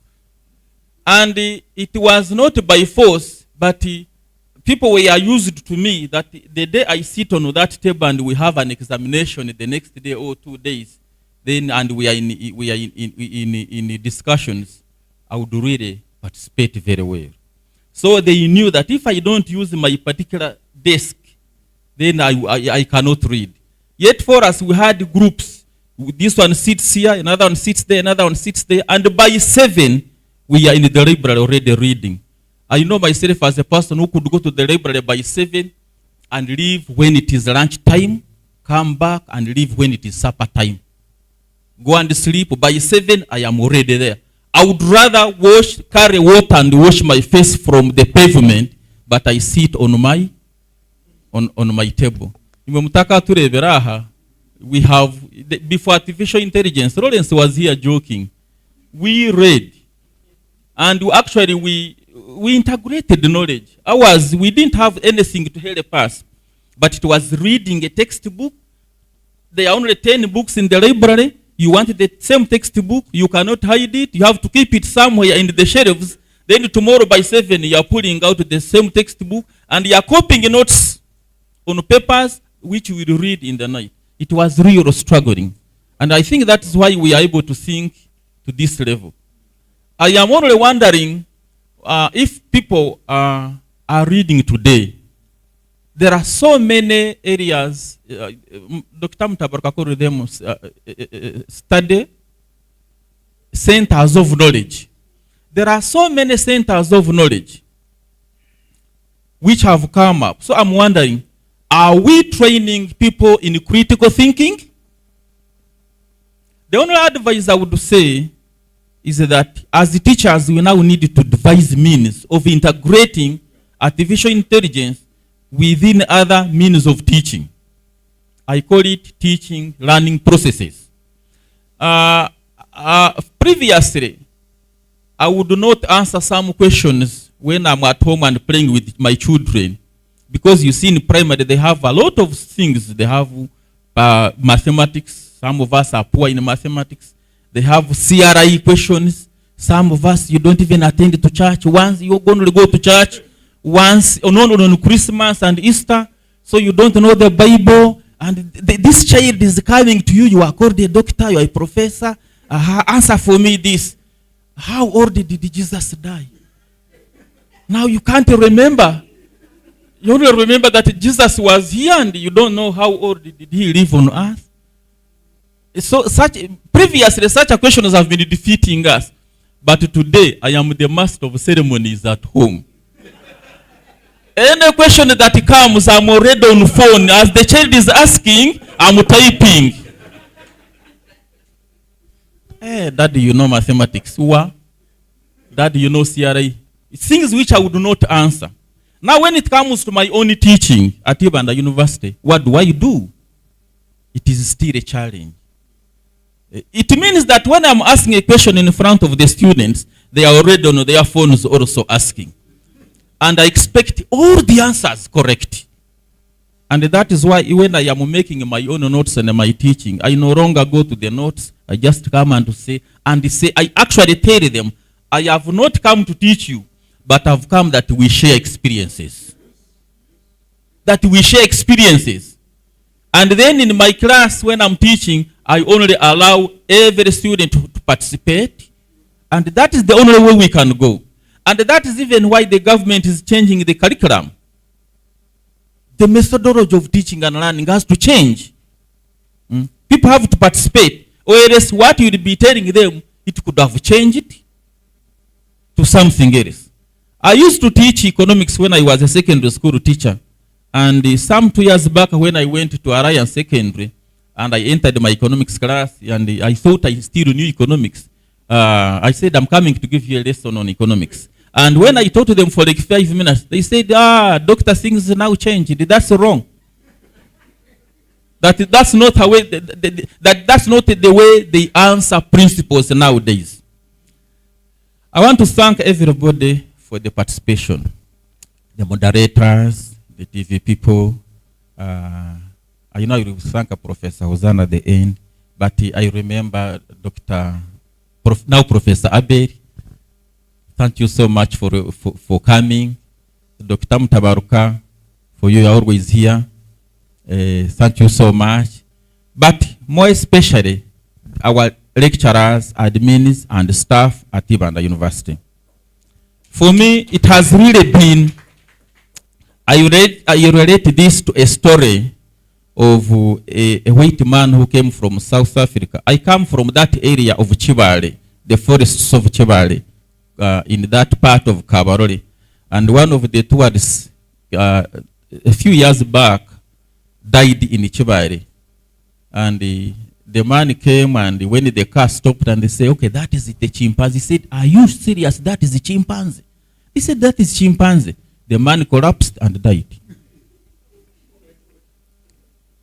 Having seen a chimpanzee. So when they called in USA to say what has happened, the answer was, has he died after seeing a chimpanzee? They said yes. So the relative said, even if you bury him in Uganda. Because he had saved the money for the last 45 years to come to Uganda and the poor Muzungu to see chimpanzee. So for him, he expected a lot of features of the chimpanzee. So having seen what he had worked for 45 years, he died. So Hosanna, having seen you teaching all that, even if I don't take lunch, even if I don't take lunch, because I was really battling to answer what she asked me when I knocked her door. That, do you know artificial intelligence? Now I have died. It's no longer me. I want to thank the board as well, because when this presentation was, the budget was presented, you know we are in a period of holiday. And I remember, I want in a special way to thank Mr. Jibor Gomshana, who said he has been longing to see this happen in the university. Some people are so prayerful, some people wish things can have, such a things to happen, but we are constraints. There are constraints, financial constraints. And even when you see the budget being small, blah, blah, we ask for apology. All of those challenges will end. But the beauty of it all is that we are achieving what we wanted. We want to see people learning, the old and the young. John Dean is here learning, the old and the young. Other younger people are learning, the old and the young are getting knowledge. Because the most important thing I would for me prefer is knowledge. It is knowledge. Leave food, leave the rest, but knowledge number one. The moment you have knowledge, really you don't die the way others have died. You die a good person. You die after seeing chimpanzee. Hey, you see chimpanzee even if you die. I want to appreciate the reminder of Professor PK. We are not seated. We are not seated. Sometimes we have chatted on phone. We are not seated. We are working so hard. I don't know how many even workshops. It is the first one in the life of Ibanda University in a holiday to host a workshop like this one. It is the first one. I can see that we are moving. Only that Rome was not built in a day. Today we are hosting someone from South Africa. Tomorrow we are going to host someone from USA. People are coming, and that's training. And in a special way, I want to thank the postgraduate, really School of Postgraduate. You are now showing to us that you exist. And before even you think of us having infrastructure here, I would say the first priority goes down to the postgraduate. Because yesterday I called the Rato. I said, Rato, why this is from postgraduate? Why don't you host us there? They told me that the hall was small, that they don't have the screen.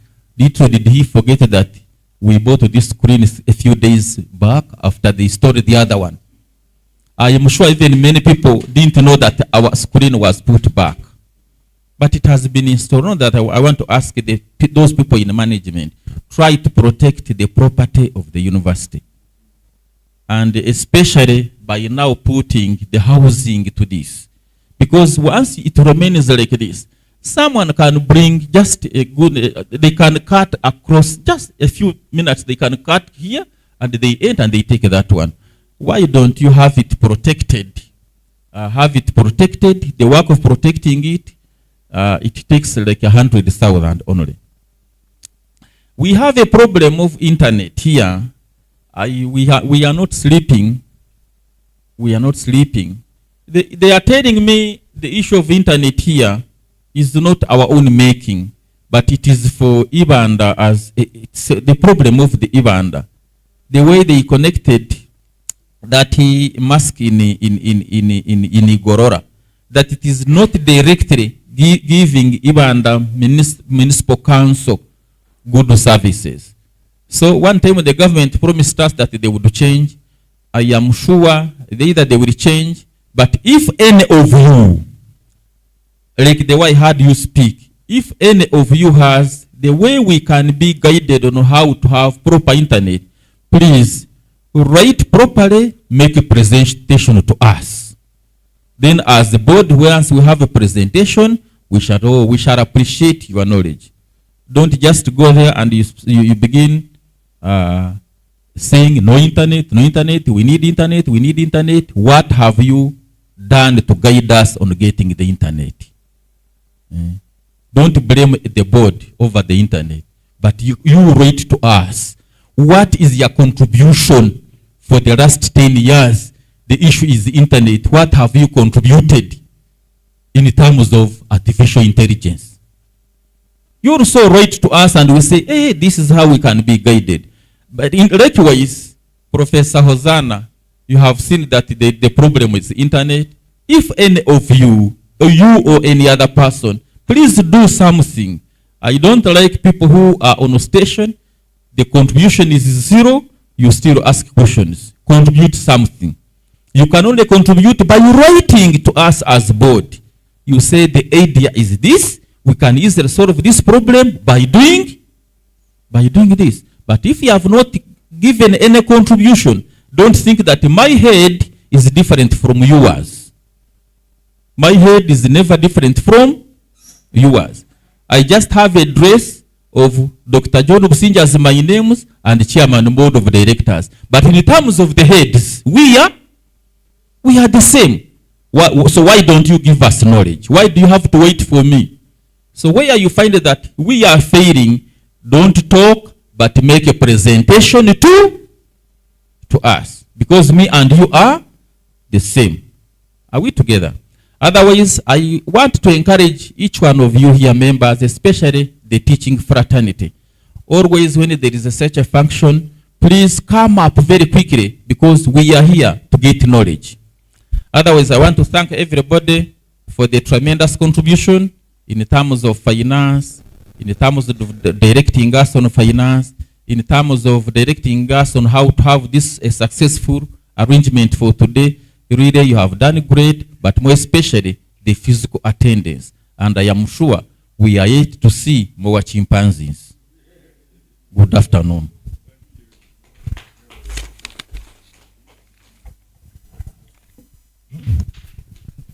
Thank you, Dr. Businje. Now we are through with what we have been sharing. And it's time that we close the session, and maybe the university secretary has something to communicate with regard to what follows.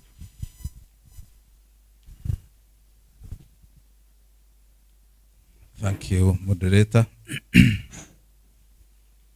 afternoon, ladies and gentlemen.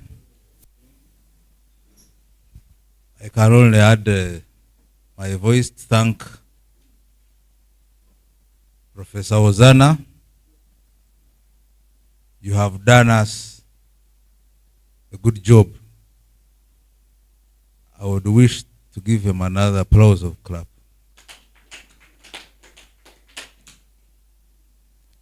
As the other speakers have said, this shows that Ibanda University is growing, despite other issues. Mine is simple, is to invite you for lunch. It has been prepared for you. And ask Lawrence is going to issue cards to avoid you know what to avoid. We shall go to the canteen. I wonder what is happening. Peace will tell us. But meanwhile, receive the cards. You present that card and you'll have your meal. It is a nice meal, well prepared.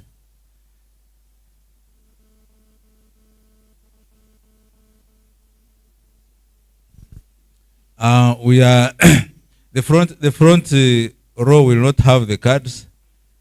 Those are known properly. I would ask all members we go outside for a group photo with our visitor. Lawrence, I think you'll take us through that moment outside for photos. But after receiving your cards. Thank you.